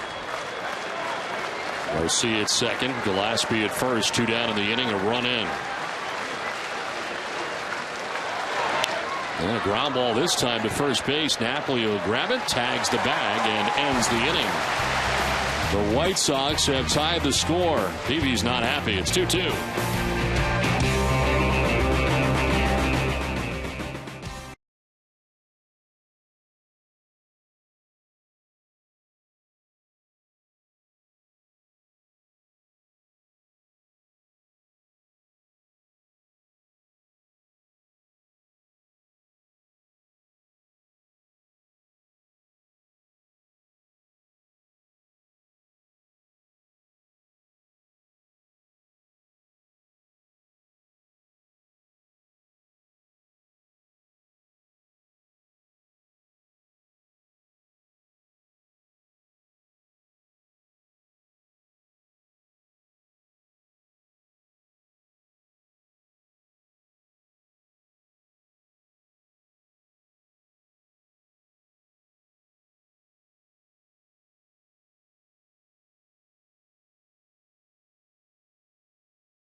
by Eastern Bank. You put your family first, job first, even your team first. Isn't it time someone put you first? Eastern Bank does just that. With products like Eastern Free Checking. Here, you're first. Eastern Bank. Well, so far we've been precipitation free in Boston tonight as the cloud covered when we got underway, and now play into the bottom of the fourth inning. 8, 9, and 1 scheduled for the Red Sox to bat in a tie game again. It's 2-2 as David Ross stands in his second at bat of the night. He doubled to left center field in the second. Now trying to bunt his way on, and it's a good one. Tanks will pick and throw late. Pulls Konerko off the bag, and a bunt base hit for David Ross.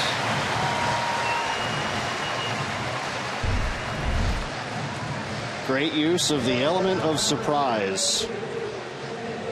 Well, Dags really no chance. C1 hopped it over there, even after the bare hand grab. Gillespie was so deep at third base, and Ross recognized it wisely. So lead runner on for the Red Sox here in the fourth inning, and here's Xander Bogaerts. He walked in the second inning, the only walk allowed by Danks. Red Sox have had at least a base runner in every inning so far. They've let 5 men on through the first 3. A throw to first base, and all of a sudden some concern over the speed of David Ross. A bunt base hit, and all of a sudden the perception changes.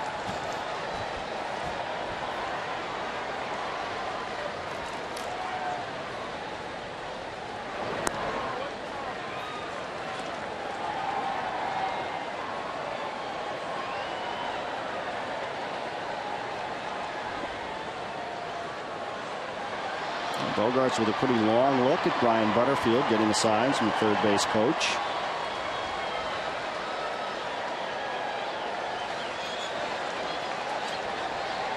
One 0 from Danks, and that one's going to be in there for strike 1-1. Danks had 72 pitches, dealing with his second hitter here in the fourth inning. It's not yet recorded an out in the fourth.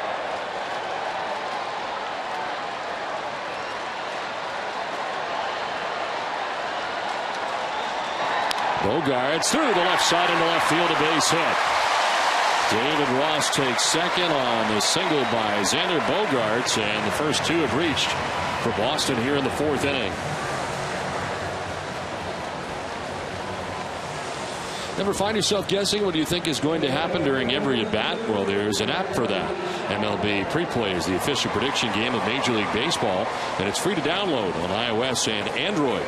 Download now at NESN.com/preplay and play along during every Red Sox game.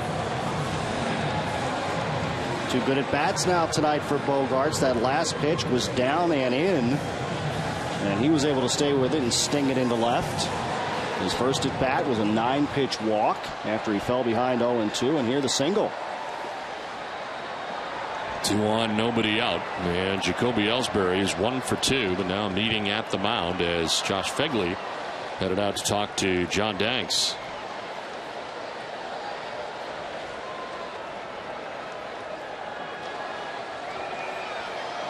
Don Cooper, the pitching coach, looking on.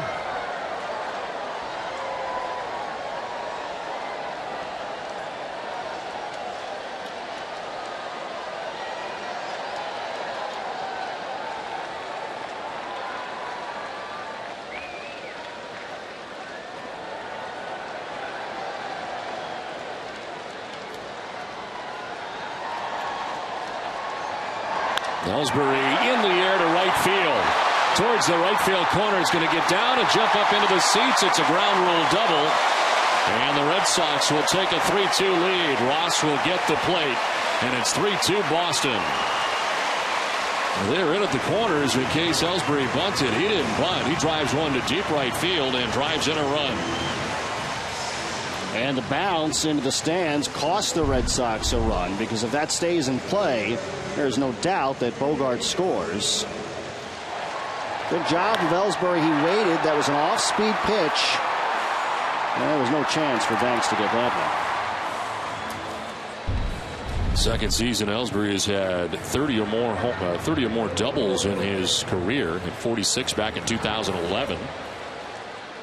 And at second base now with Bogaerts at third. Nobody out. Red Sox have retaken the lead. Here's Shane Victorino. He'll take strike one.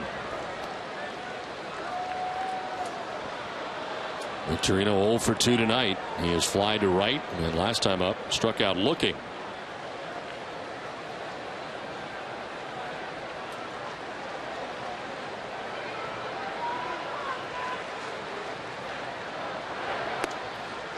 High strike called, and it's 0-2. That was a pretty good pitch there by Danks. Victorino was almost on top of the plate, so it appeared inside, but it was right in the zone. And Shane took a look back. But he is tight to the plate from the right side.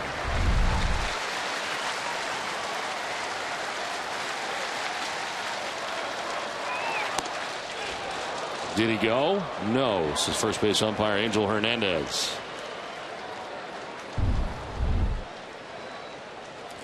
I don't think he offered at the pitch. That's the right call. I think the real argument would have been whether that pitch should have been a called strike.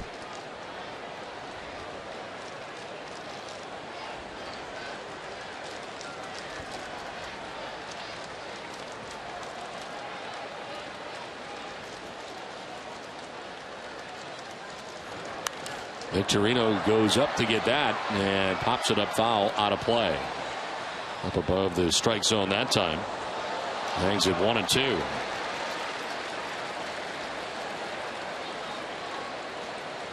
Bunt single got it all started. David Ross with a bunt single down the third baseline. Xander Bogaerts. This one into left field for a base hit, and then Jacoby Ellsbury, a ground rule double, drives in the go-ahead run. Now runners at second and third, nobody out. And Victorino pops another one up foul, back and out of play. And don't you get the sense that this is a big spot? I mean, this is their chance to just kind of knock Danks out, open this game up a little bit. They've had some opportunities. They haven't been able to cash in on them. And this really goes back to Thursday night, last night as well. Here you've got two runners in scoring position, nobody out. A chance to create a little breathing room.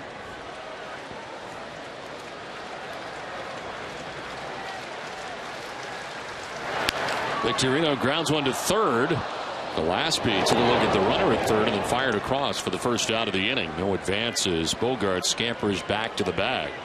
Victorino retired 5-3. And the first out of the inning. For a split second there, it looked like at least Gillespie thought about trying to go to the bag to get Bogaerts, but Bogaerts wisely did not stray too far away from third. Don Cooper, the pitching coach, making his way to the mound here. First visit of the night to John Danks.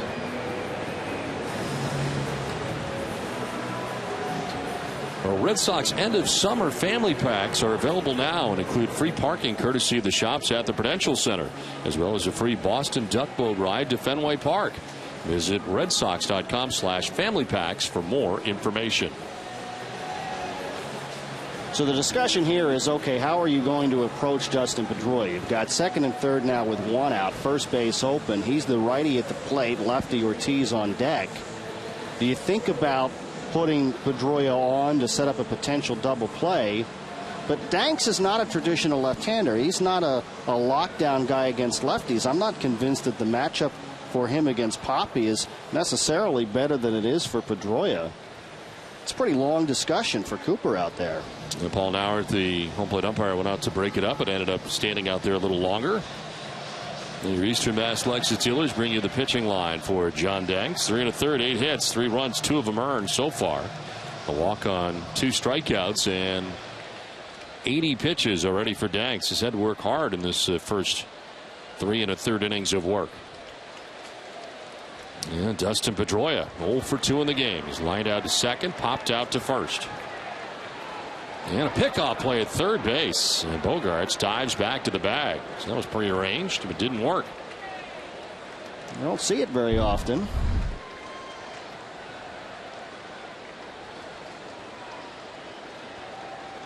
Not that close.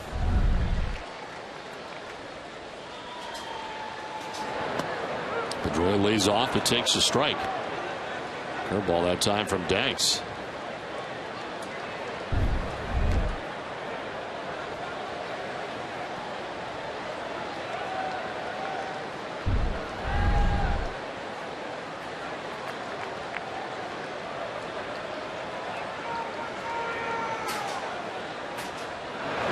Pedroia grounds one right side towards Beckham at second base. His play is at first. He makes it.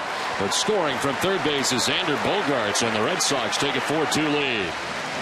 So Pedroia grounds out but picks up his 76th RBI of the year. And the Red Sox, for the first time in this game, have a 2-run lead. He gets the ground ball to the right side. That gets the run home. He picks up the RBI. He swung at a pitch that was off the plate. And he's able to reach out and get it.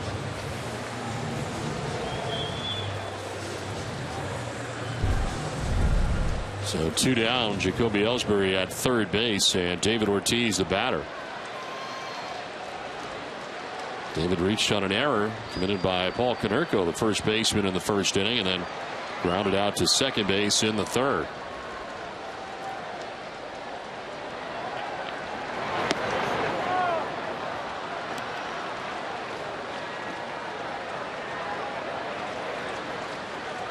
Thanks wanted that, didn't get it. Ball 1.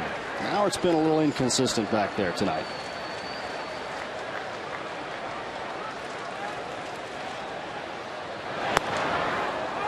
That's strike 1-1. Ortiz has gone deep against Danks twice in his career, including one of those home runs coming just a season ago.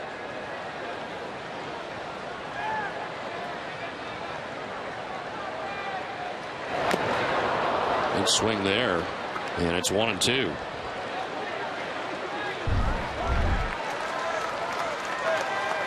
You got a piece of that one on the foul tip. It was a 91-mile-per-hour fastball.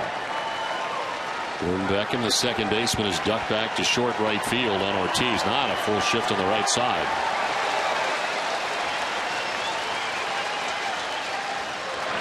Ortiz to left field, and he'll deliver a run. From third comes Jacoby Ellsbury, and the Red Sox take a 5-2 lead. A 2-out RBI single for Big Papi, and the Red Sox lead it 5-2. Good job that time by Ortiz. He stayed back on that ball and just hit it exactly where it was pitched. Going the other way. You got a sense that the Red Sox were in danger of maybe missing another opportunity, but now you look up, 3 on the board. Now David Ortiz collects his 82nd RBI of the season. And a 3-run bottom of the 4th inning so far for Boston. Here's Mike Napoli. And a swing and a miss for strike 1. Fooled on the changeup.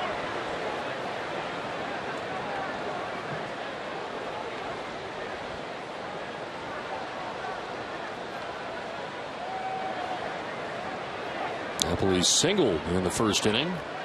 And a double to the gap in left center field in the third. It's driven in a run already.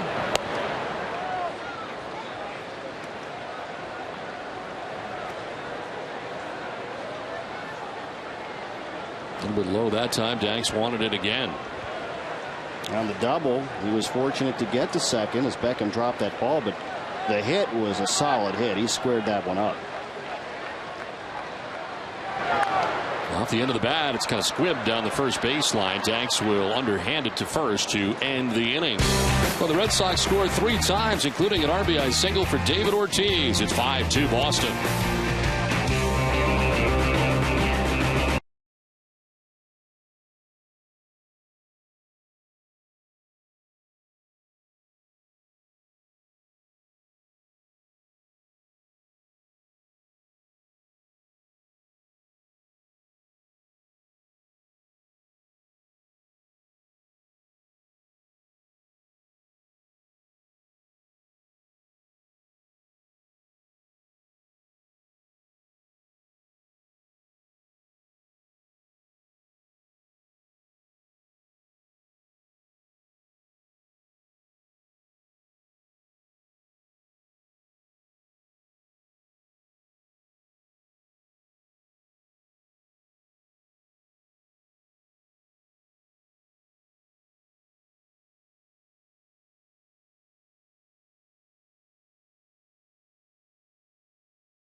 Webb's Bath Center in Needham just opened its first appliance gallery. For more on this FW Webb showroom, visit frankwebb.com today.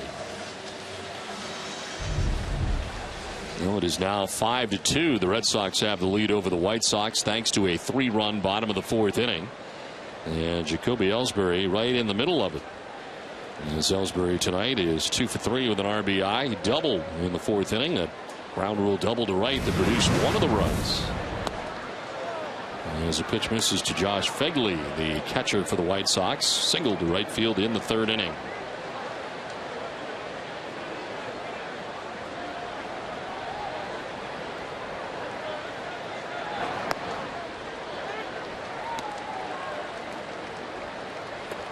He had leads of 1-0 and 2-1. In each instance, White Sox able to tie the score, but this time he now has a 3-run lead as he works here in the 5th. Foul off to the right makes it 1-2. He had a bit of a long way too to come back out for the top of the 5th. Thanks finished that last inning at 88 pitches. Now we see some stirring down in the White Sox bullpen, but nobody warming.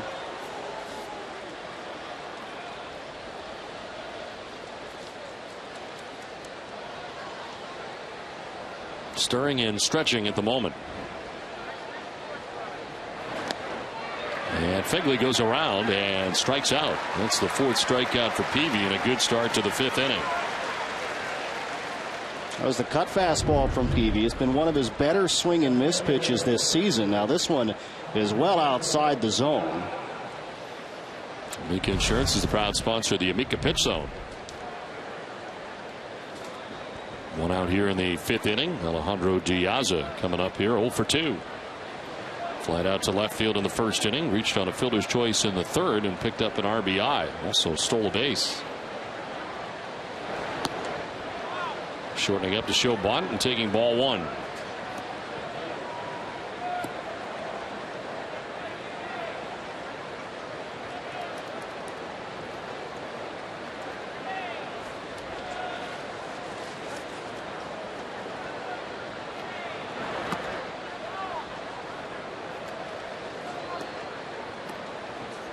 First career appearance for Peavy against the White Sox, his old team. He's faced every major league team in his career with the exception of both of his former clubs. The White Sox will take care of that tonight, and he's never faced the Padres. First team he was on. 4+ seasons with Chicago, overall 36 and 29 with an ERA of an even 4.00. Former Cy Young Award winner. It's the strike in there, and it's 3-1. Interesting how he got to Chicago in the first place. They had a deal, and he didn't want to go, so he didn't improve the trade. But Kenny Williams stayed with it and put another deal together later towards the deadline, all while Peavy was hurt.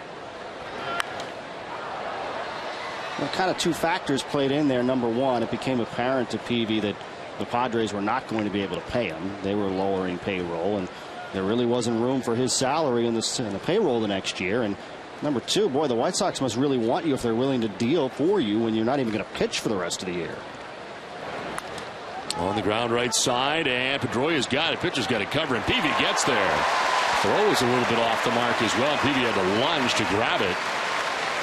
He gets the job done for the 2nd out of the inning. Nice play, and good alert play by Peavy to get over there. Napoli was going after that ball.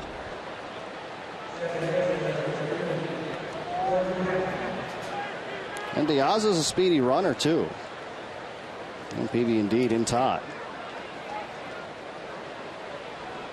Some fancy footwork turned in by Peavy. So 2 down here in the 5th inning, and brings up Gordon Beckham. Beckham has popped out his 2nd and flied out to left 0 for 2.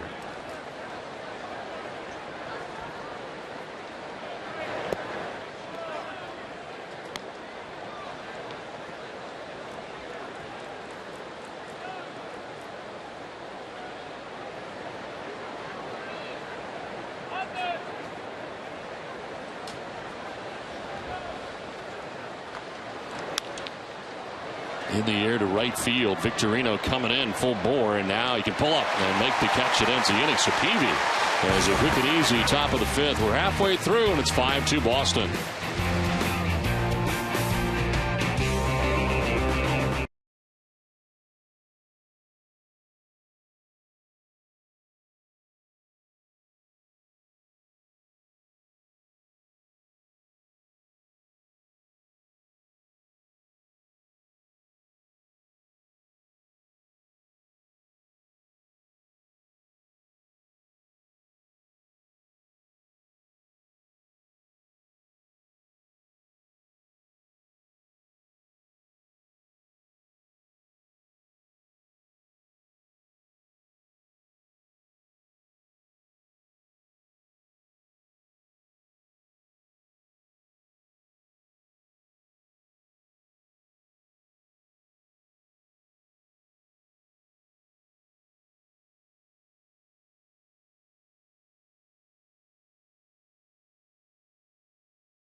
As Boston comes to bat here in the last half of the 5th inning.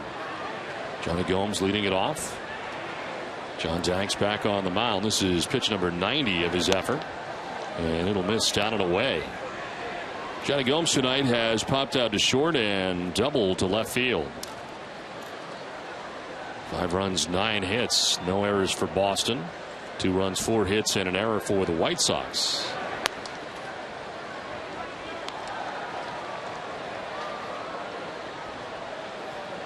Never know who you're going to see at the ballpark on a given night, John. You just never know.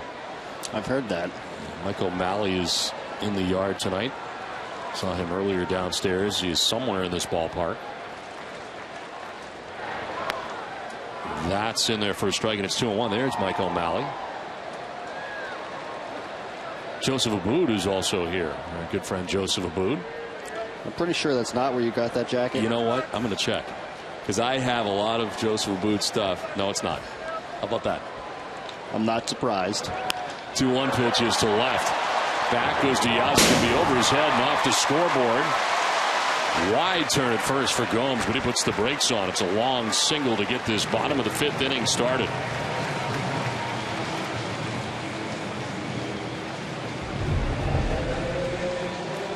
I don't think Danks is too long for this game. Hard hit balls. That one right off the wall. 93 pitches now for Danks. There's still nobody throwing in the White Sox bullpen. I'm surprised. So leadoff single for Gomes, and Will Middlebrooks will get his 3rd at bat against John Danks. He is 0 for 2 against him. Flied out to center and struck out swinging. Fouls it off to the right.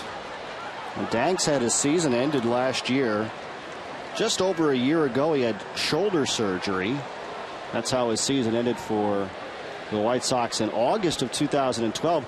Very similar to the surgery that Andrew Bailey has just had.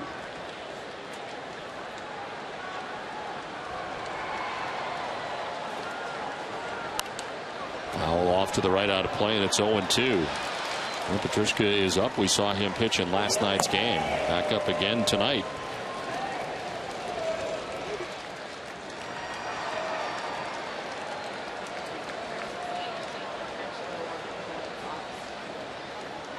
White Sox infield a double play depth with Gomes at first and nobody out.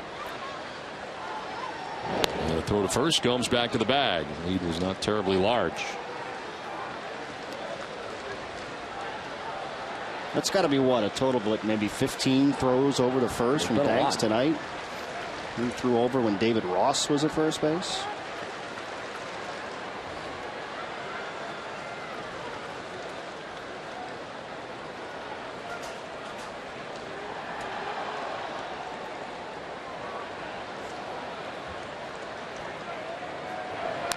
Ground ball softly hit by the mound. From third base comes Gillespie. He will throw out Middlebrooks at first base, but Gomes takes second.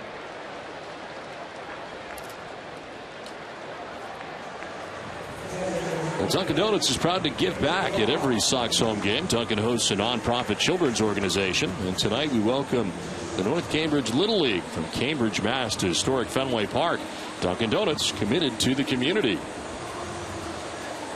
It's been a good night out there tonight, and they've enjoyed watching this Red Sox 5-2 lead in the bottom of the 5th inning. Johnny Gomes at second base and 1 out for David Ross. Ross 2 for 2. Double in the 2nd inning, a bunt single in the 4th inning, and he has scored a run. Red Sox have banged out 10 hits in this game against Danks. And a foul off to the right.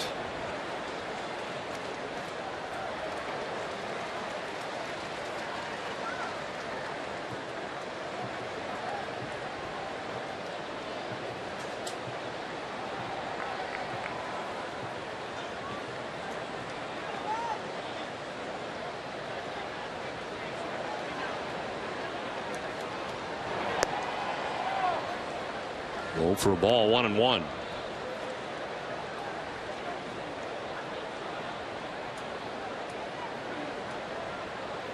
In 5 previous starts against Boston, Danks 2-1 with a 3.31 earned run average.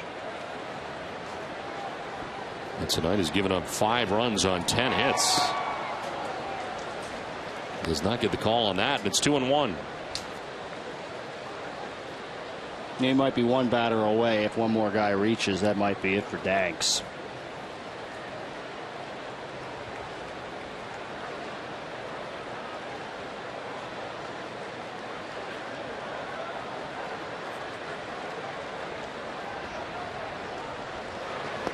Ross with a swing and a miss, 2-2.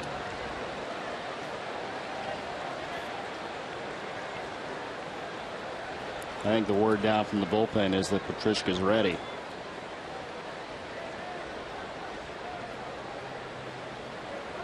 Even 100 pitches tonight, his season high 113.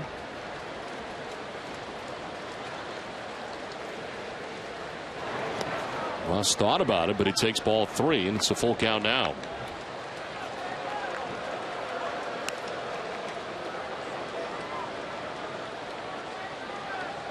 Xander Bogaerts waiting on deck, number 9 hitter in the Red Sox order tonight.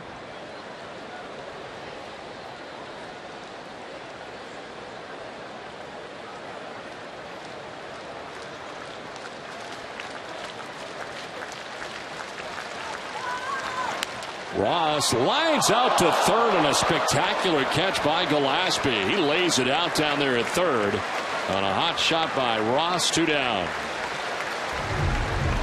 A reaction play, very good defense, reaching across his body with the left glove hand.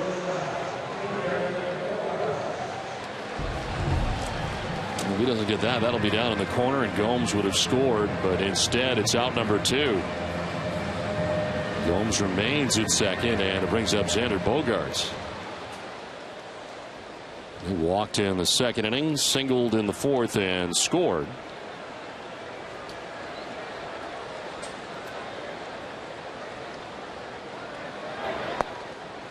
And he takes ball 1.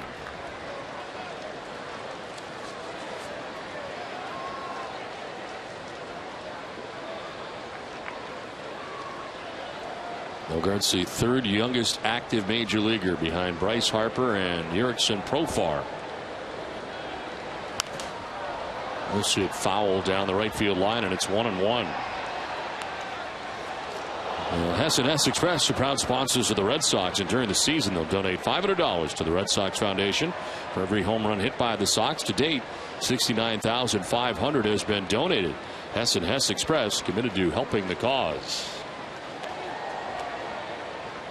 Xander Bogaerts, the youngest Boston position player to appear in a game since Dwight Evans back in 1972.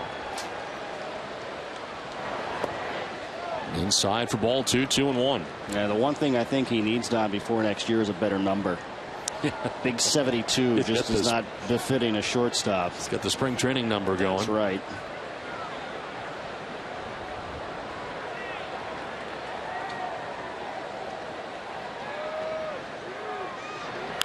One is into left field. Second hit of the night for Bogaerts.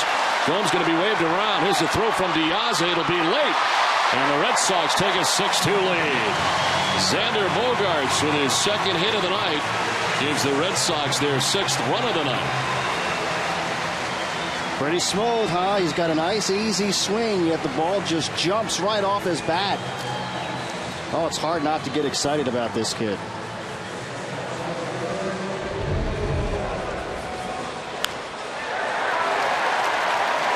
He just reaches out and swings right through it. Doesn't look like he's swinging hard. Nice and easy.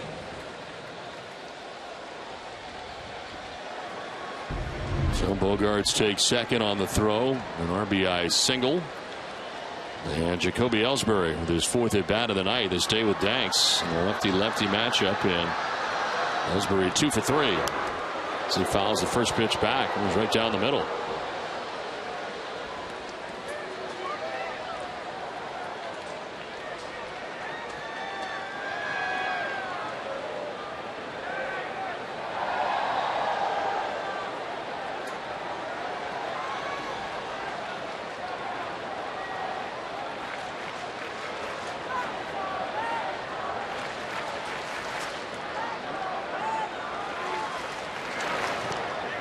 They have gone after it. They check. He did not. Says Dana Demuth, and the count 1-1.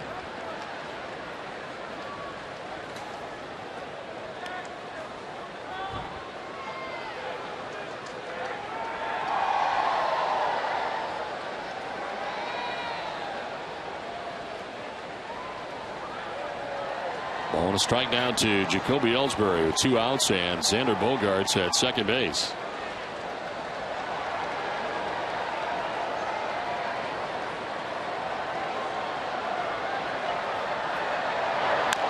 Chops it down the first base line, foul. Retrieved by Konerko in case, but a foul ball. I think the way the end of this inning has unfolded, and maybe a little bit of surprise that Danks was not removed for Bogaerts with the matchup, the right-left. Granted, Bogaerts is a rookie. And Danks got the out there, but Ross stung that ball on a really good defensive play at third by Gillespie. Now, you don't take him out here because you've got the left-left matchup, but Danks is about to throw his 110th pitch.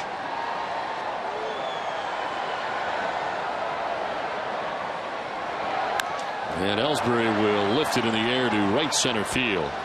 Abisail Garcia puts it away to end the inning. A 2-out RBI single for Xander Bogaerts puts the Red Sox on top 6-2.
Joe at TC and one of our all-star analysts in the NESN studios. Visit NESN.com/survey during tonight's game for your chance to win. Well, it's the top half of the 6th inning. Red Sox have bettered their lead on top now 6-2. There's Jake Peavy at strike one to begin things here in the 6th. 83 pitches for Peavy. Alexei Ramirez leading it off for the White Sox.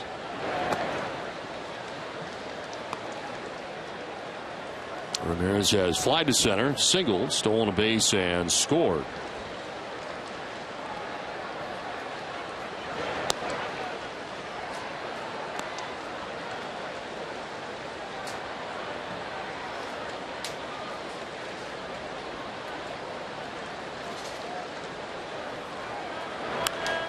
Fly ball foul down the right field line, out of play.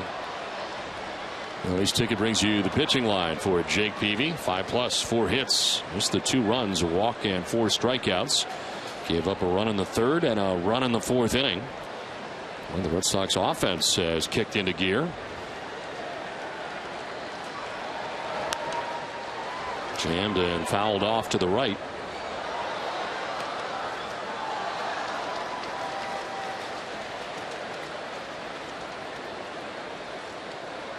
Peavy has had 3 innings in the first 5. Now ball 3, full count.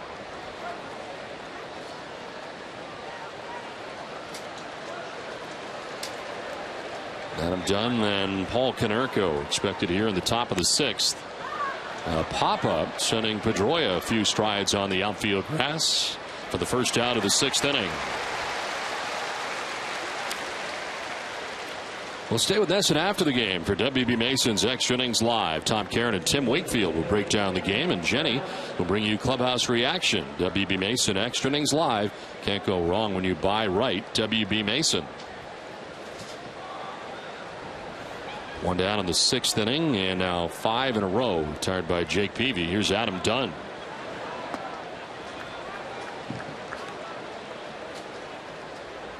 In case you missed it, we told you earlier tonight the Red Sox did make a move acquiring John McDonald for a minor leaguer, a veteran infielder. He'll come over from the Phillies and essentially come home. He's from Connecticut, lives in Massachusetts in the offseason. Maybe the biggest move of the day, though, Don. Justin Morneau moved from Minnesota to Pittsburgh. The Pirates pick up a bat. Seems so strange after all the years that Morneau spent with the Minnesota Twins, part of the M&M boys with Joe Mauer and Justin Morneau, and now, well, the Pirates really a rental because he's a free agent at the end of the year. Really what it is a salary dump for Minnesota. I think they owe him something like $2.5 million for the rest of the season. He'll be a free agent after the year, and they got a marginal prospect at best. Now, how about the Pirates? Right now they lead the Cardinals 7-1 in the bottom of the 6th. They entered play today flat-footed, dead heat, tied atop the division, each 78 and 56. And is this the year that the Pirates finally break through? Looked like last year was the year before they faded severely in the second half. Have you been to Pittsburgh, to that beautiful ballpark? No, I have not. It's one of the few that I have not been to. It is outstanding.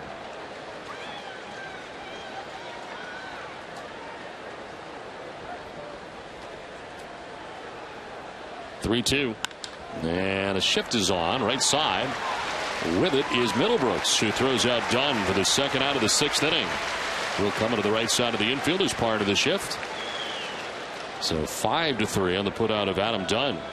I mean, of all the new parks that have been built in recent years, I continue to hear rave reviews from Pittsburgh. What do you like about that one? It is beautiful. I mean, it is situated right on the edge of the river, and of course you have the downtown skyline right behind center field, and it is picturesque. You got the bridges there. You walk over the bridge from the city onto the ballpark area where the park is, and I would say it's really one of the top 3 that we probably visit.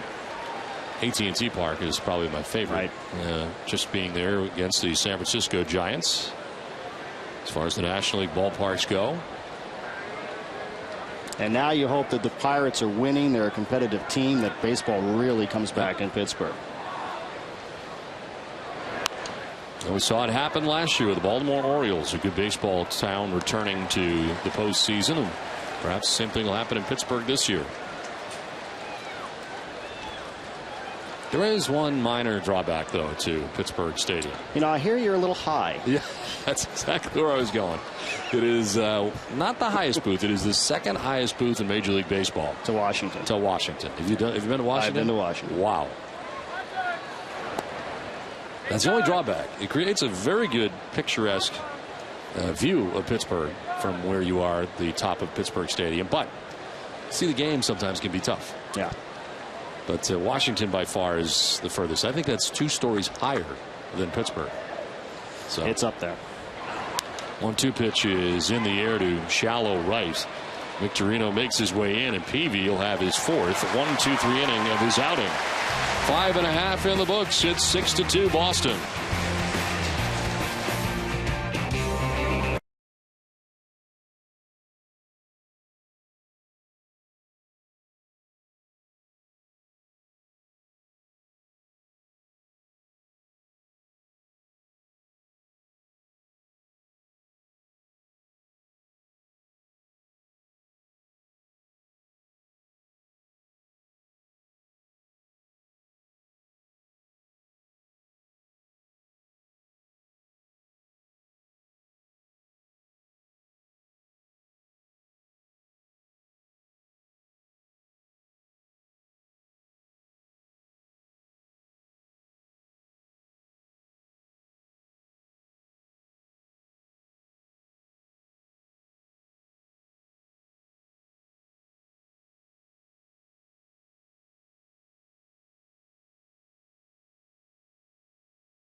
carries the products you need to clean your business. WB Mason now delivers an all-star selection of janitorial supplies delivered since 1898. But WB Mason.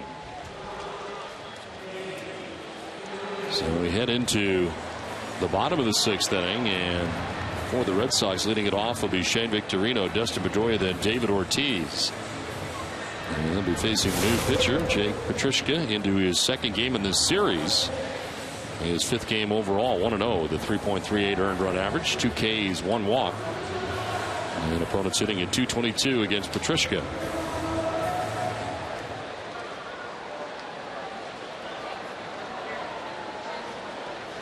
John Dank's done after 5 innings.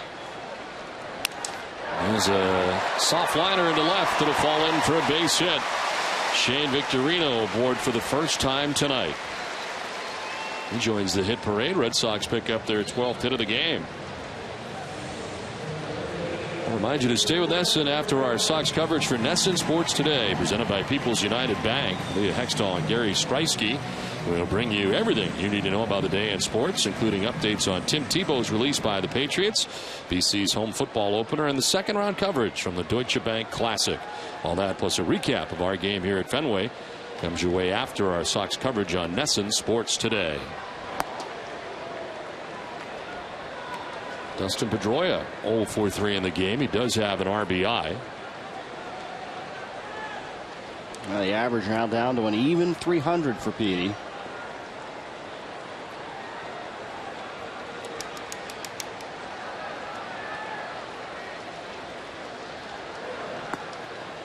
And Dustin will take the strike, 1-1. So Dax gives up 11 hits in 5 innings pitched. He's charged with 6 runs. 5 of them are earned. Walked 1 and struck out 2. Ended up throwing 110 pitches in his 5-inning effort. Came into tonight's game 4-10 and is on the hook right now for his 11th loss. And he probably has pitched this year better than the 4-10 record would indicate. The White Sox just don't score a lot of runs, but he did not pitch well tonight.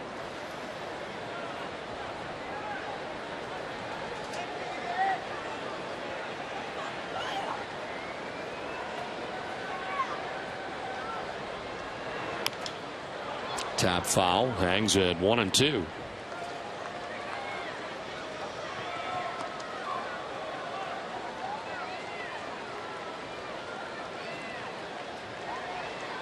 Tampa Bay and Oakland underway tonight. A little bit earlier tonight than last night. And they're scoreless in the 1st inning. Rays and A's from O.co Coliseum. Swing and a miss, and Pedroia is down on strikes. Petrushka picks up his first strikeout. You might be the only person I know that has actually been able to keep track of what they call that stadium in Oakland. I really battled it because I think last year was the first year. Actually, it might have been the 2nd year that they had renamed that stadium. How many different names has that thing been over the years? Tons of different names. McAfee Coliseum. Oakland Alameda Coliseum was the longest running name, but then last year O.co. And the only reason I really got it right was I went back for the postseason. Okay. To do a series there, the Oakland A's and the Detroit Tigers last postseason, and I really had to get it right because I had botched it all over the place leading up to that point.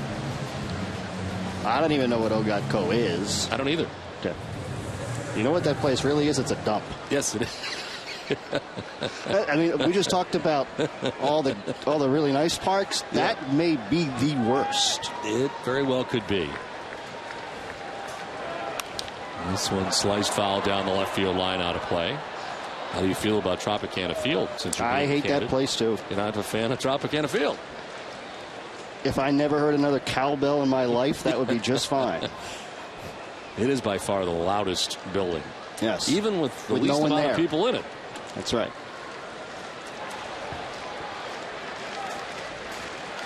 One on, one out. David Ortiz. 1 for 3 in the game. He'll take a pitch in the dirt. Nice play by Fegley. You know, you hear teams say all the time, oh, we need a new stadium. Oakland and Tampa Bay need new stadiums, so there's no ifs, ands, or buts about it. And it doesn't appear anything is going to happen quickly in either place. No.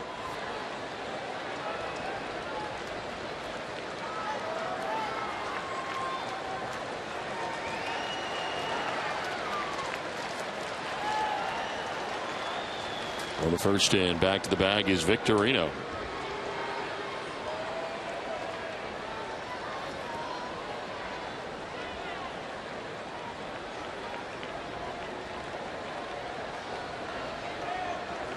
David backs out. Petrushka taking a long time here in between pitches. And Victorino dancing around at first base.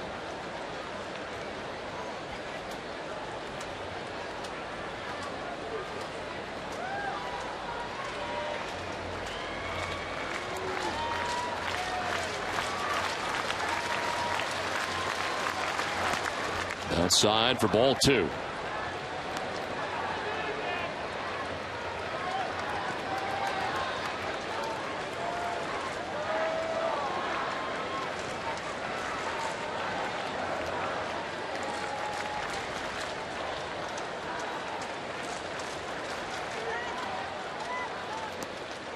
Ortiz will take it down and in. 3-1. And Petrushka really hasn't been close with these pitches. He's been anywhere but in the zone.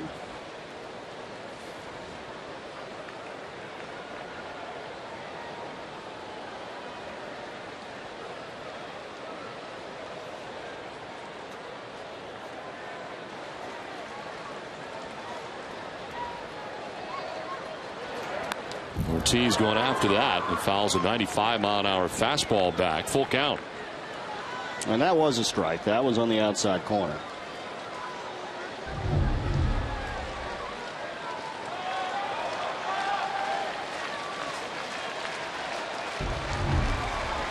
Shane Victorino at first base. One out here in the 6th inning. Red Sox on top 6-2. And the payoff pitch to David Ortiz. Line to center field and a base hit. Victorino is headed for third. He'll get there without a problem. It is the second hit of the night for David Ortiz, and it's first and third for Boston with one down.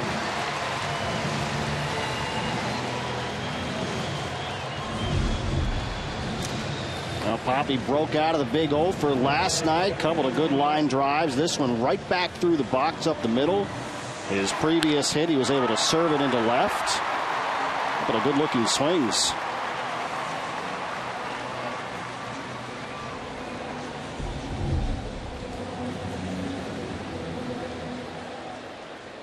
First multi-hit game for David Ortiz since August the 18th.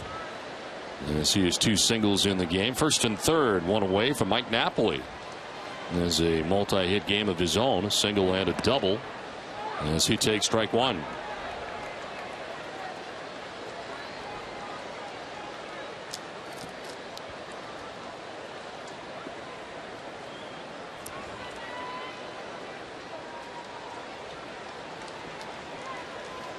Victorino led off the inning with a single. Pedroia struck out. Ortiz singles to center. That's outside. 1-1. Red Sox have collected 13 hits as they bat here in the bottom of the 6th inning. Victorino at third. Ortiz crossed the diamond at first.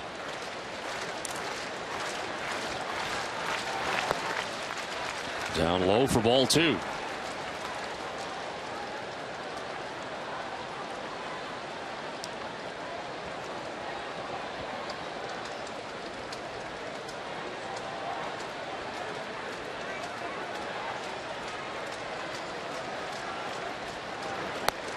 Outside, ball 3.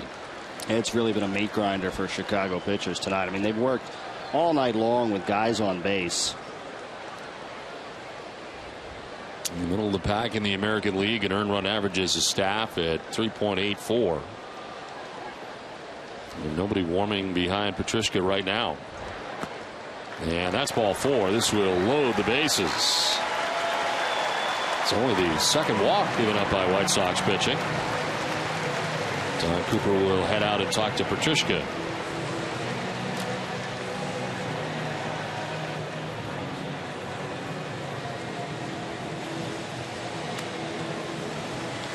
The Ford Summer Spectacular is here, and it feels so good to get a blockbuster deal on a new Ford car, crossover, SUV, or truck at your New England Ford dealers.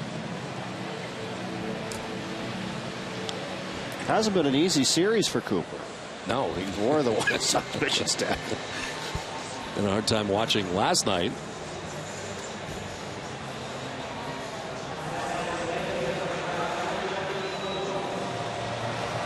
So second and bases loaded now with one out. I don't know about that. You don't think it's real? Forget real. Let's just say it looks good on some people, not others. Well, bases loaded, one down. I think the sentiment is good.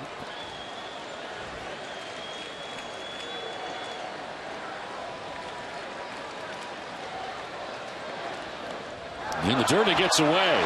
From third comes Victorino. He will score, and the Red Sox take a 7-2 lead. That one bounced up and out of play, so automatically you get the base. It landed actually on the bounce on top of the screen behind home plate.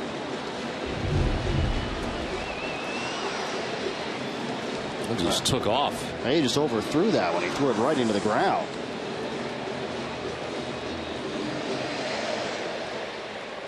That was a fastball. You know, you see a pitch bounce like that, you think it's a curveball or something off speed. That was a 94-mile-an-hour fastball just drilled into the ground. So the wild pitch scores Victorino. Ortiz takes third. Napoli to second base. And a 1-0. We'll miss upstairs for ball two. There is finally action now in the White Sox pen. Nate Jones, the right-hander, is up.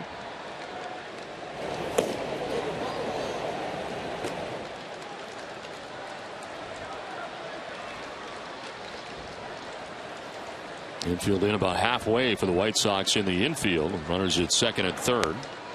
And that is strike one. Two-hit night tonight for Johnny Gomes. After he popped out in the first inning. Doubled in the third. Singled in the fifth inning.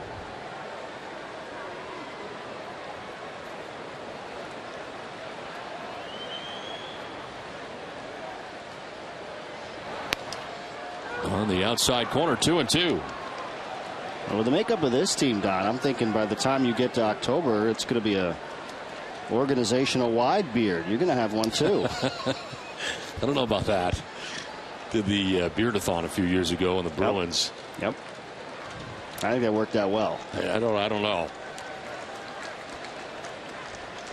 2-2. Little number in front of the plate, and Petrishko will fire low, but Konerko helps him out, digs it out. No advance for the base runners, and that is the second out of the inning. Almost threw that one away.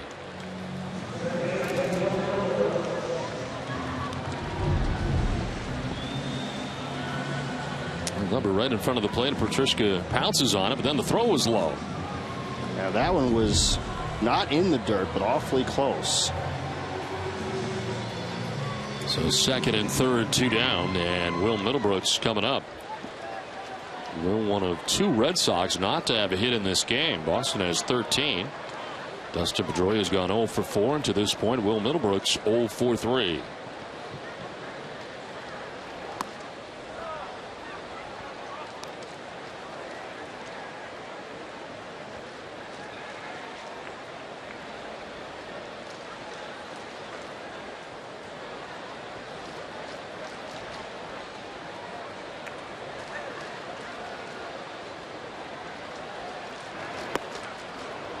Late on the cut, 94 on the fastball from Petrishka.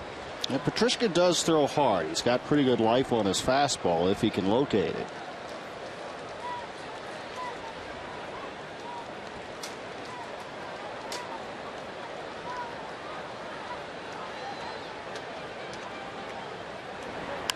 Middlebrooks hits a fly ball out to right center field. Avisail Garcia is under it, makes the catch that ends the inning. Red Sox get another run. We're through 6. It's 7-2 Boston.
to the top half of the 7th inning.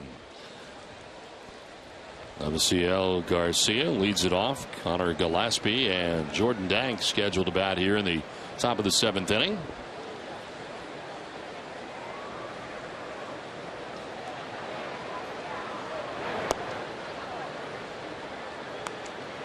Well, Jake Peavy throwing an even 100 pitches now in his outing tonight as he works here to begin things in the 7th. Stirring in the Red Sox pen, but nobody up yet. And a swing and a miss evens the count at 1-1.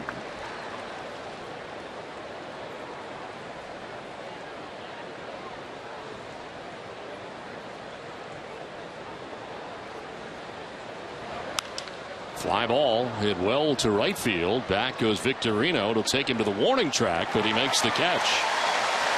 One down in the 7th inning. We'll get set for every Red Sox game on NESN with Red Sox Game Day Live presented by DCU. NESN's pregame coverage of the Sox begins an hour before every game. DCU, Digital Federal Credit Union, banking the DCU way. Now we noticed at the top of the broadcast the rosin on the hat of Peavy. Yep. It's gotten more prolific. It's a very humid night tonight. I imagine he's keeping his fingers dry with a hat. High fly ball out to right center field. Ellsbury's back there and makes the catch on Gillespie. There are 2 outs quickly in the 7th inning. If Peavy can get another quick out here, he may have bought himself another inning.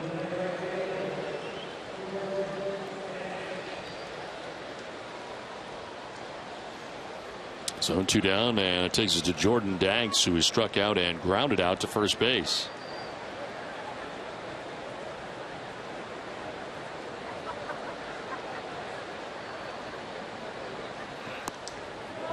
Takes a pitch outside for ball 1.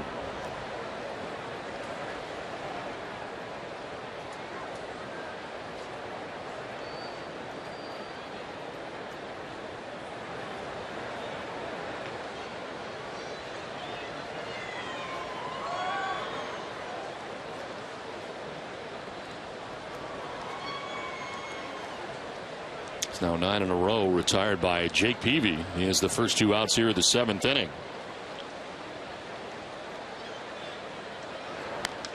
Tap foul, 1-1. So you've gotten more positive reaction than you possibly could have expected on Twitter tonight for your attire, haven't you? Well, it's good and bad. I've only shared with you the good so far. There has been some bad. I don't believe it's got that. a little warm for the jacket at the moment up here. It's kind of sticky here at the ballpark. But it is mixed. And there's some question as to whether or not I should go with the yellow before the end of the weekend. That is the other once-a-year jacket that I feature. How does that work for a big star like you? You only wear the suit one time a year? No. No, that's the tie thing. Okay. That started a while ago. I don't know why that started. It's a long story. Probably too many. Yes. I have issues. 2-1 pitch is into left center field. And over is Jacoby Ellsbury. It is going to be a long single. Danks was thinking about 2, but quickly throws the brakes on. It's a good thing he did. He would have been very out.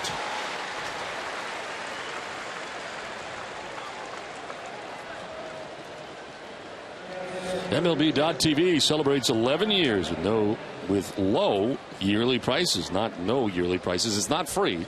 They're just low yearly prices. Watch out at Market Games, live on over 350 supported mobile and connected devices in HD quality. With MLB.TV Premium, visit MLB.TV today. MLB.TV, baseball everywhere. A 2-out single for Jordan Danks. And it brings up Josh Fegley. It was 1 for 2. He singled in the 3rd, struck out swinging in the 5th. Well, now I'm curious. You should go with the yellow on Monday before I'm gone, so I can see it. You want to see? Are we talking what, like Big Bird yellow? It's it's kind of canary yellow, I think.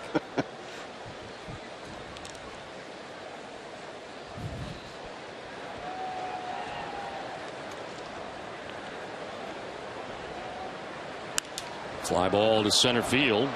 Back goes Ellsbury. Jacoby on the edge of the track makes the catch. A 10 pitch, top of the 7th inning for Peavy. 7-2 Red Sox.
About the Patriots roster moves, plus all that's happening today that matters to New England sports fans. It's NESN Sports Today, presented by People's United Bank, tonight after our Sox coverage. Red Sox have a 7-2 lead into the bottom of the 7th inning.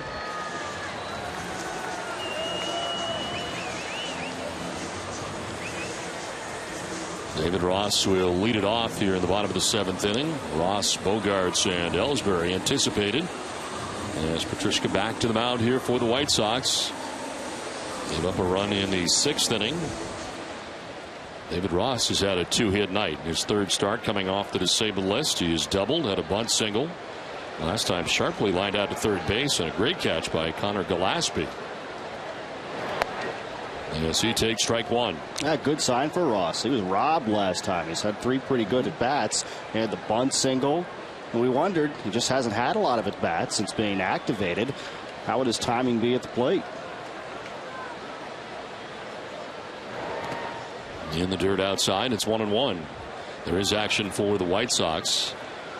It is David Percy who is up in the pen.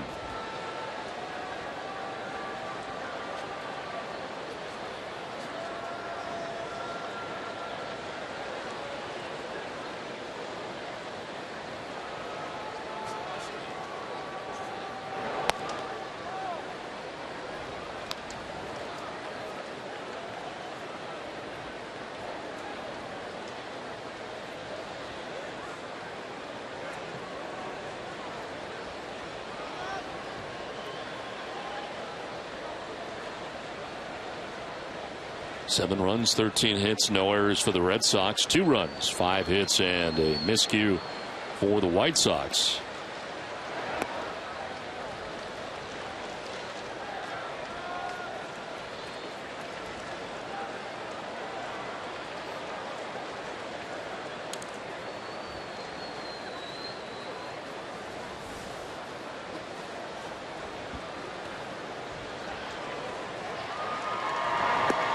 One is going to miss. That's ball 4 as David Ross heads down to first base.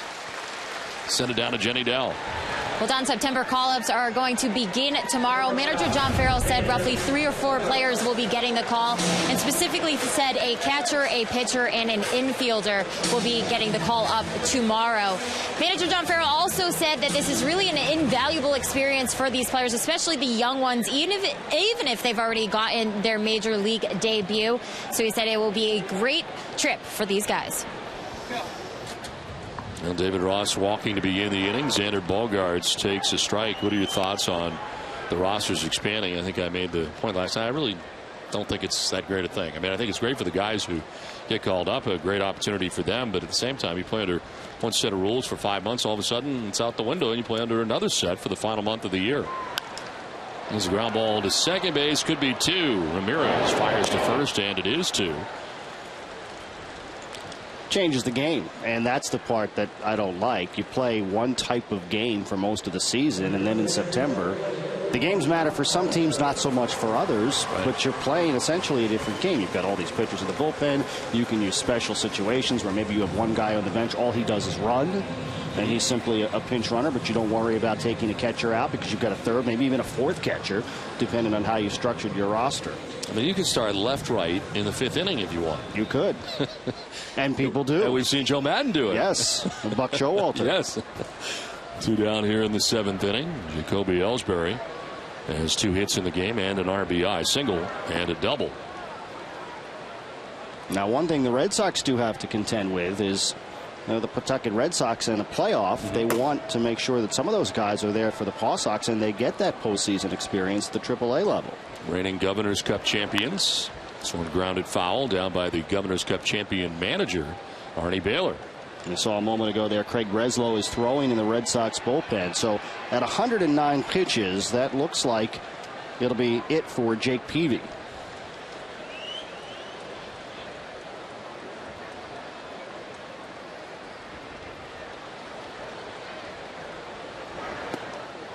Outside for ball 2. So you know McDonald will be here after the acquisition today. You don't have to worry about an active roster spot, but you may need to make a move in terms of your 40-man roster. Quentin Berry, you would think, would be here as well. Yep. The stolen base you were talking about, and what John Farrell was talking about the other day. Dave Roberts type who can steal a base when everybody knows you need to steal that base. He's putting together the pieces for the run here in September.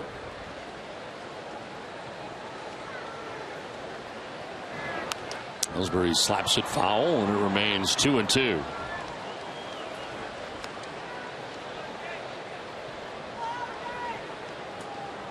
So, Don, you put that jacket back on. Are you cold? No.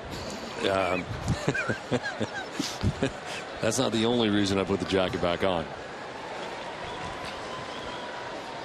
I will explain in a moment. On the ground, maybe not. Knocked down at second base by Beckham. He's got no play. Ellsbury will reach at first base. Now, this kind of speed, it's ruled a base hit, and that's the third hit of the night for Jacoby Ellsbury. Yeah, it's just been 2 games, but I haven't really been that impressed with Beckham's defensive work. Oh, he has been a little rough. They played second base earlier in the game, and then this. Came up as a third baseman initially. Yeah, the Twitter world has checked in tonight with a couple of people that they think, or a couple of suits that apparently look very similar to the one that I have on, which I'm surprised by because I didn't think anybody else had it. But apparently there are a couple of guys from the past who have. And, Shane Victorino stands in. Shane is 1 for 4 in the game as he singled in the 6th inning. Grounded foul. Apparently some people thought that Richard Dawson's suit compared. Pretty similar. Survey says. And of course from Dumb and Dumber, Harry had the same suit apparently. Oh, you need a bow tie. So there are a couple of guys who have featured this suit who've rocked it. Oh, you're rocking it all right. The 1-pitch line into right field. Opposite field hit for Shane Victorino. As Ellsbury takes second base, Red Sox have something going with 2 down.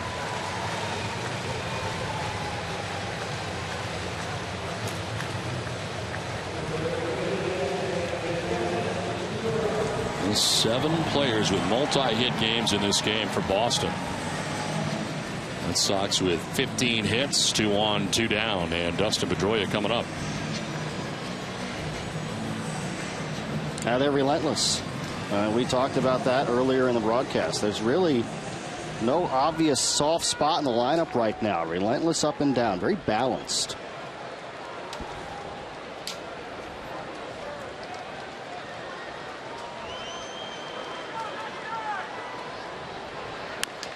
On the ground, foul over by the White Sox dugout and into it. Covidien, delivering innovative healthcare products across the globe, is a proud sponsor of the Red Sox Foundation. Well, Dustin Pedroia, one of 2 Red Sox tonight not to have a hit in this 15-hit attack tonight by Boston. Pedroia is 0 for 4. Middlebrooks 0 for 4. Foul off to the right, out of play.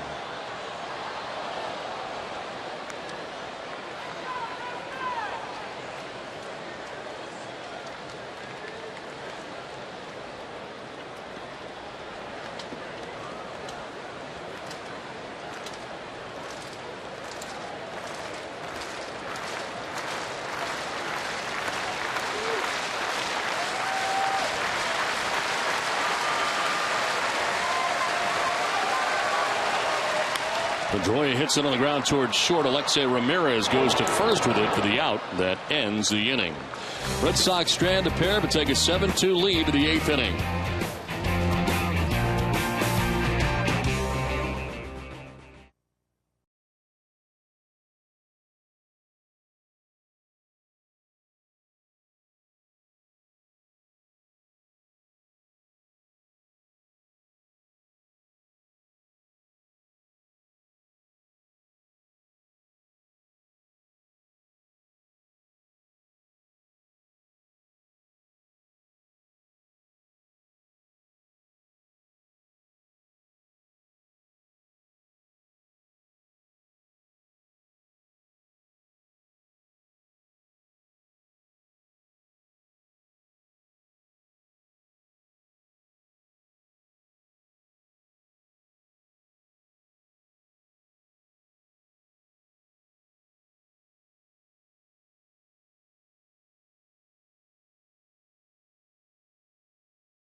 Have a 7-2 lead, and on the hook for the White Sox, John Danks, who gave up a total of 6 runs, 5 earned in his 5 innings of work. Red Sox have had some big offensive nights for a lot of guys, but Ellsbury 3 for 5. Bogarts is 2 for 3, and Jake Peavy departs after 7 innings with a chance to pick up his 11th win of the year. Came in at 10-5. This call to the bullpen is brought to you on Nesson by your New England Ford dealers. Craig Breslow checks in.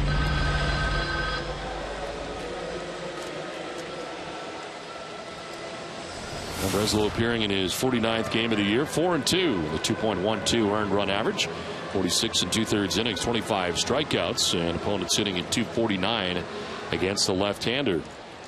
Jake Peavy going 7 innings, giving up 5 hits and 2 runs. Walked 1 and struck out 4, and threw 109 pitches in his 7-inning effort, as Alejandro Diaza leads it off here in the 8th.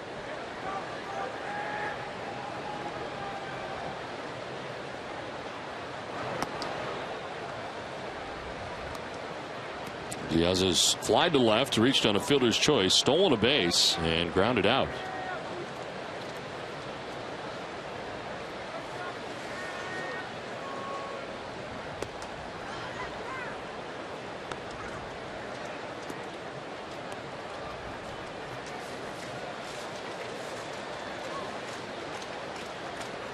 Red Sox starting the night with a 3.5 game lead over the Tampa Bay Rays.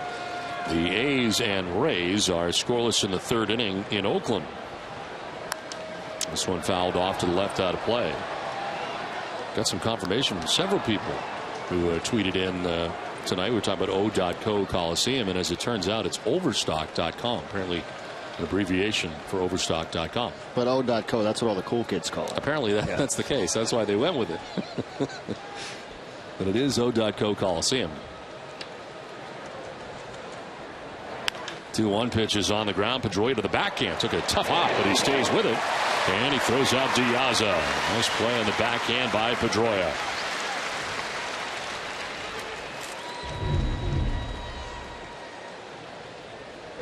Pretty good defense there.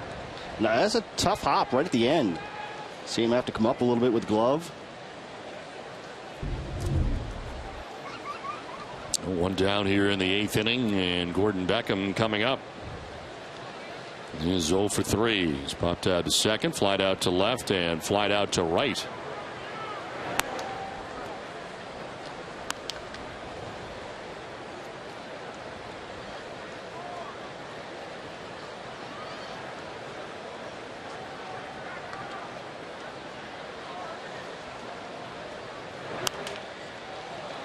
In the air, down the right field line, foul. See, I thought you were going to tell me that everyone on Twitter confirmed that it's a dump. No, no one else said that to me besides you. Not tonight. I'm surprised.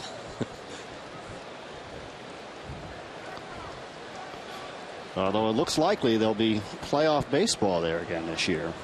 The Oakland A's starting the night 2 games back of the Rangers, all of a sudden playing very good baseball.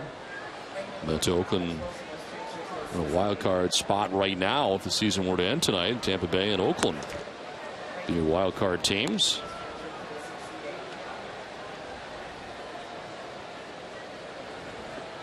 Center fielder Jacoby Ellsbury over towards right center here on Gordon Beckham, who is ahead in the count. 2-1. Another foul. 2-2.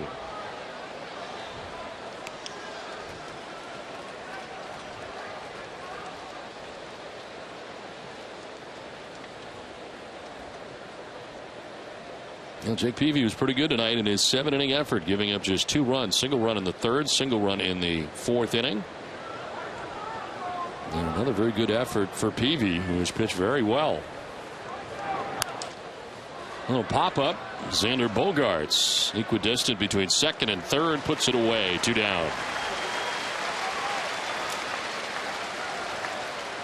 It's his 6th start now since the trade. He had 1 rough start. That was his 2nd one at Kansas City. Other than that, he's been really, really good. 2 runs, a run, 2 tonight. Now, other than that one little blip where he allowed 6 runs against the Royals, tough to argue with that pickup. He's been everything they could have wanted. Two down here in the 8th for Alexei Ramirez. He'll take a pitch in the dirt for ball 1.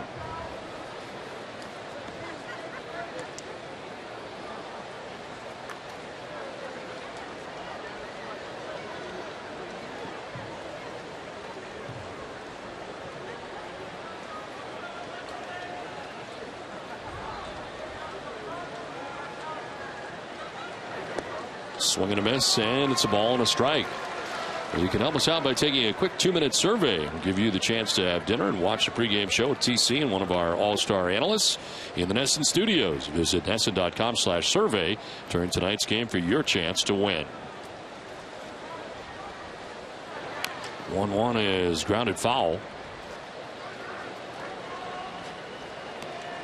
We were talking about the 3-team trade earlier involving Peavy. The other thing to keep in mind with Peavy is it's not a rental. They have him under contract for next year as well, which I think makes the deal more valuable, obviously, from a Red Sox perspective.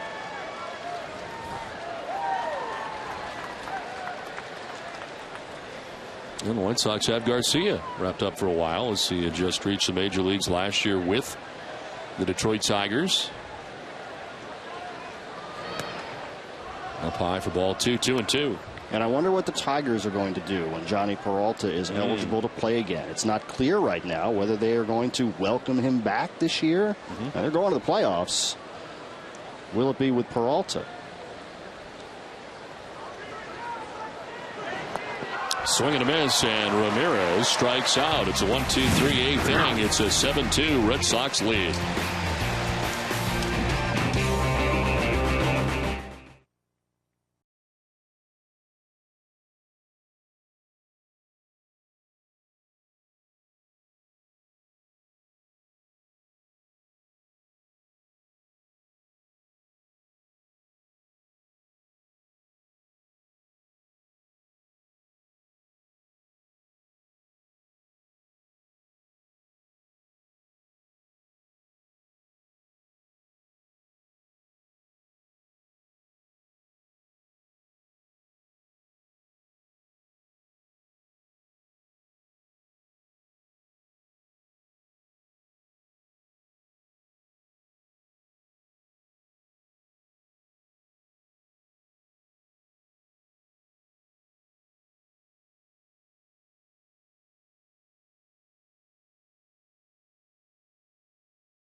Well, to end last inning, a changeup from Craig Breslow that fools Alexei Ramirez. That last whiff was brought to you by Head and Shoulders. So 1-2-3 inning for Breslow in the top of the 8th inning, and a new pitcher now on for the White Sox. Second night in a row for David Percy. He is back out there again for Chicago. 18th appearance, 1-1 with a 1.76 earned run average. More walks than strikeouts. And opponents hitting at 196 against him. David Ortiz leading it off and taking strike 1. So Petrushka ends up going 2 innings of relief. He gives up 4 hits and 1 run. Walked 2, struck out a batter. Pitcher of record on the losing side right now stands as the White Sox starter, John Danks. Lasted 5 innings, giving up 6 runs, 5 earned.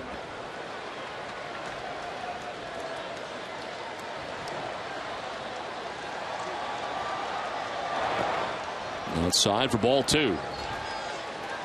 Red Sox have action in the pen. The left-hander Drake Britton is warming. The White Sox, who have not had a situation for Addison Reed in a while, have their closer warming up. He's not pitched since Tuesday.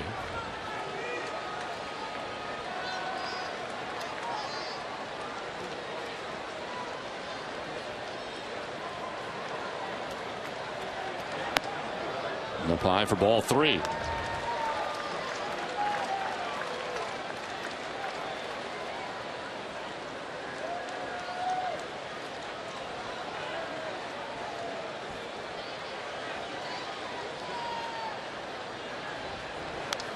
Foul back. 92 on the fastball from Percy. Full count now to Big Papi.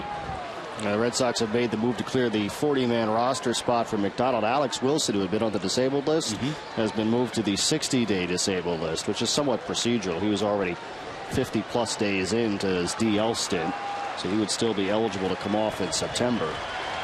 But that clears the way for McDonald to join the club.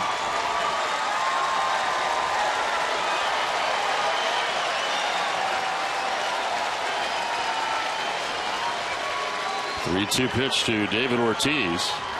And a check swing foul off to the left.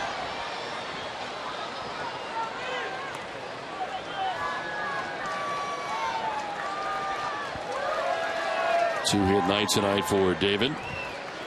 Single in the 4th inning, a single in the 6th inning. He's driven in a run.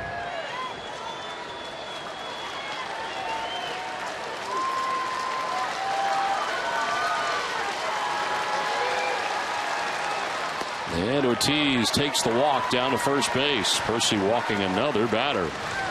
Send it down to Jenny. Well, Don, it was a solid 7 innings of work for Jake Peavy out there, which reminds us to take a look at our AT&T text poll question of the night. We're asking fans at home their opinion on who got the best out of this trade that happened. And right here we see they are happy with Boston. Jake Peavy, 60%. Want to remind our fans to keep these votes coming, 536, 536 throughout the rest of the game through our postgame show. Final results will be coming to you on NESN Sports today. Don? Well, the Red Sox certainly happy with Jake Peavy. And another good outing tonight for Jake Peavy as Percy now deals with Mike Napoli and misses high. And walks have been a problem for Percy, and he walks the first batter that he faces in this game.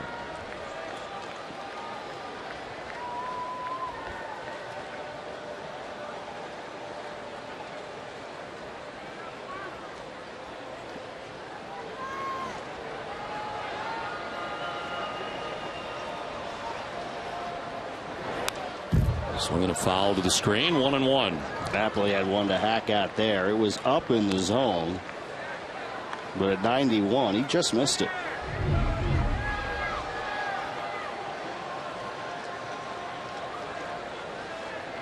He has some vicious swings.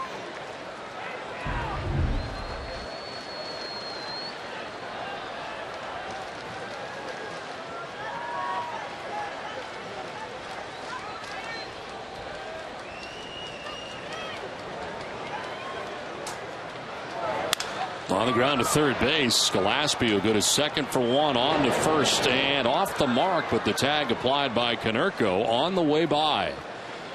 So a 5-4-3 twin killing.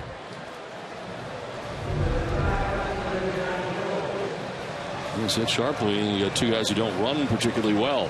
And that's what gave Konerko the chance to apply the tag, a speedy runner, and he probably doesn't get him at first with the throw wide of the bag. Well, no home runs have been hit tonight by the Red Sox, keeping their season total 139. Hess and Hess Express donating $500 to the Red Sox Foundation for every Sox home run. Donation now stands at $69,500. Our thanks to Hess and Hess Express, committed to helping the cause. This is laced foul. Hot shot off the bat of Johnny Gomes.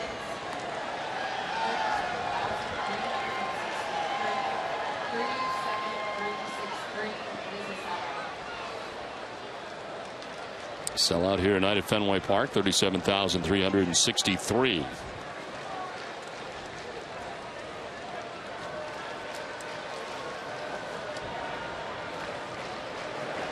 Outside for ball one.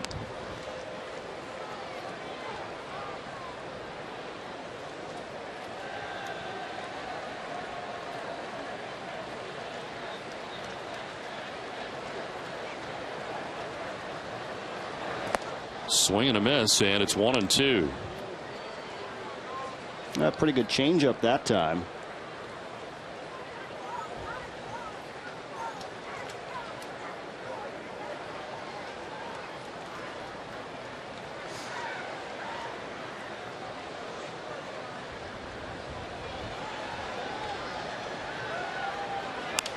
There's a pop-up right side of the infield. Gordon Beckham is under it, and he makes the catch. It ends the inning. Red Sox lead it 7-2.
Red Sox have the lead over the White Sox.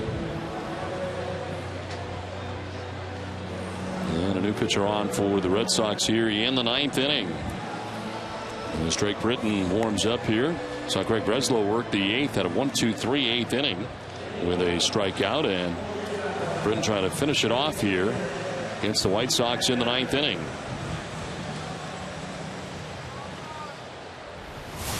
Britton's 14th appearance, 1-1 with a 3.31 earned run average, 15 strikeouts to 4 walks. And opponent sitting at 288 against Britton. Through 2 perfect innings to finish Tuesday's game against Baltimore. And had a long time in between appearances. He had not worked prior to that since the 18th of August against New York at home. And that pitch on the West Coast, as the pitch will miss outside. You know, the starters have been going so deeply into games that some of these relievers have not had a chance to work very much lately. You know, we saw Franklin Morales in that situation last night. He hadn't worked in, what, 10 days? And he came in for one batter and got his guy. And that was a lefty-lefty matchup. And I think that's maybe a little window into how John Farrell is thinking in terms of, hey, what can I do with some of these bullpen pieces given the opportunity? What can Morales do in a situation? You're bringing him in for one guy only. How could he do in that spot? Now's his time to figure out. He's got to figure out what he has to set his roster. Inside, Dunn has him pulling back. And that'll be a lot of the discussion, I think, as we move into September, which starts tomorrow. Who fits where? Is Drake Britton there? How does he fit in?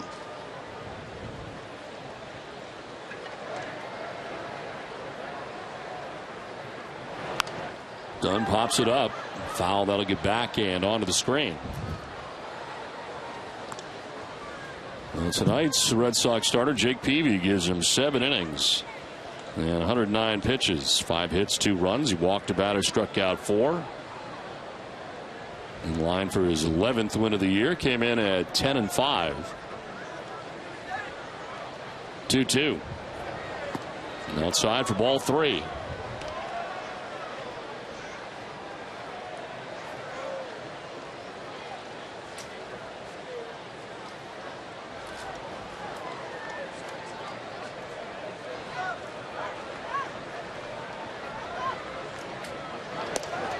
That is just outside, ball 4.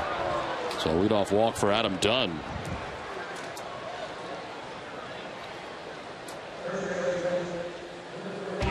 NESN's coverage of Red Sox baseball is brought to you in part by Southwest Airlines, Subaru of New England, Kia of New England, and by Sullivan Tire and Auto Centers.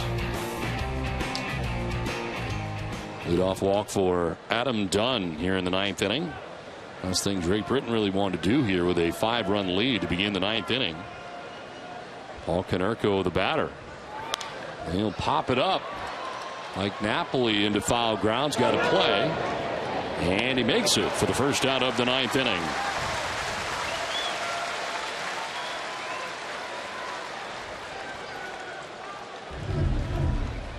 So Drake Britton able to get Konerko to pop up.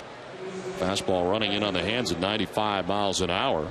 Amica Insurance is a proud sponsor of the Amica Pitch Zone.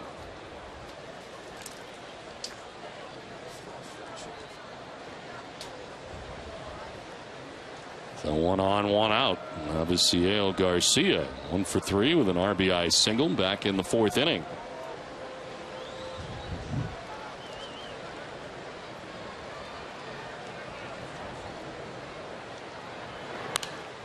Fouled off to the right, out of play.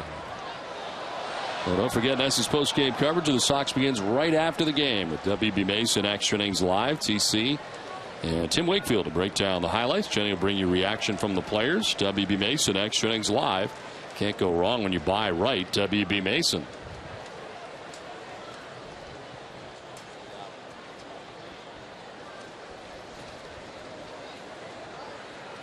Here's the 0-1 Garcia. Fouls it off himself and is down 0-2.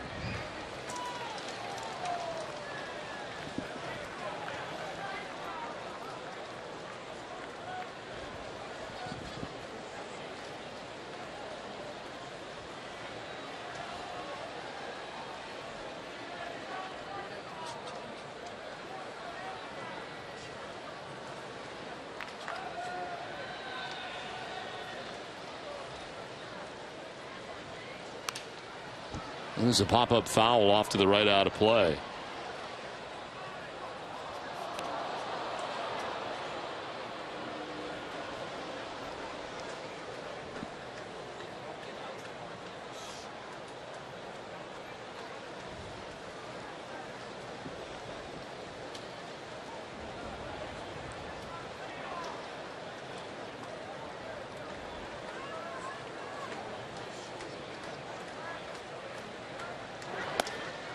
Pitches up and away, and it's 1-2.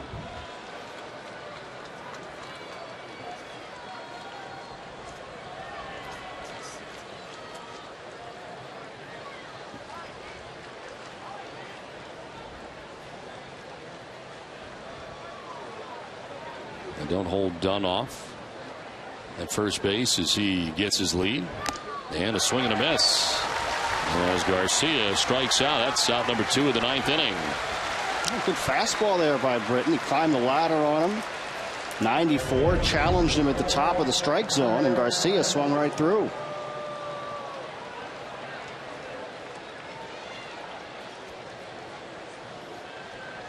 So 1 for 4 night for Garcia. And then a single back in the 4th. He's out number 2 of the 9th.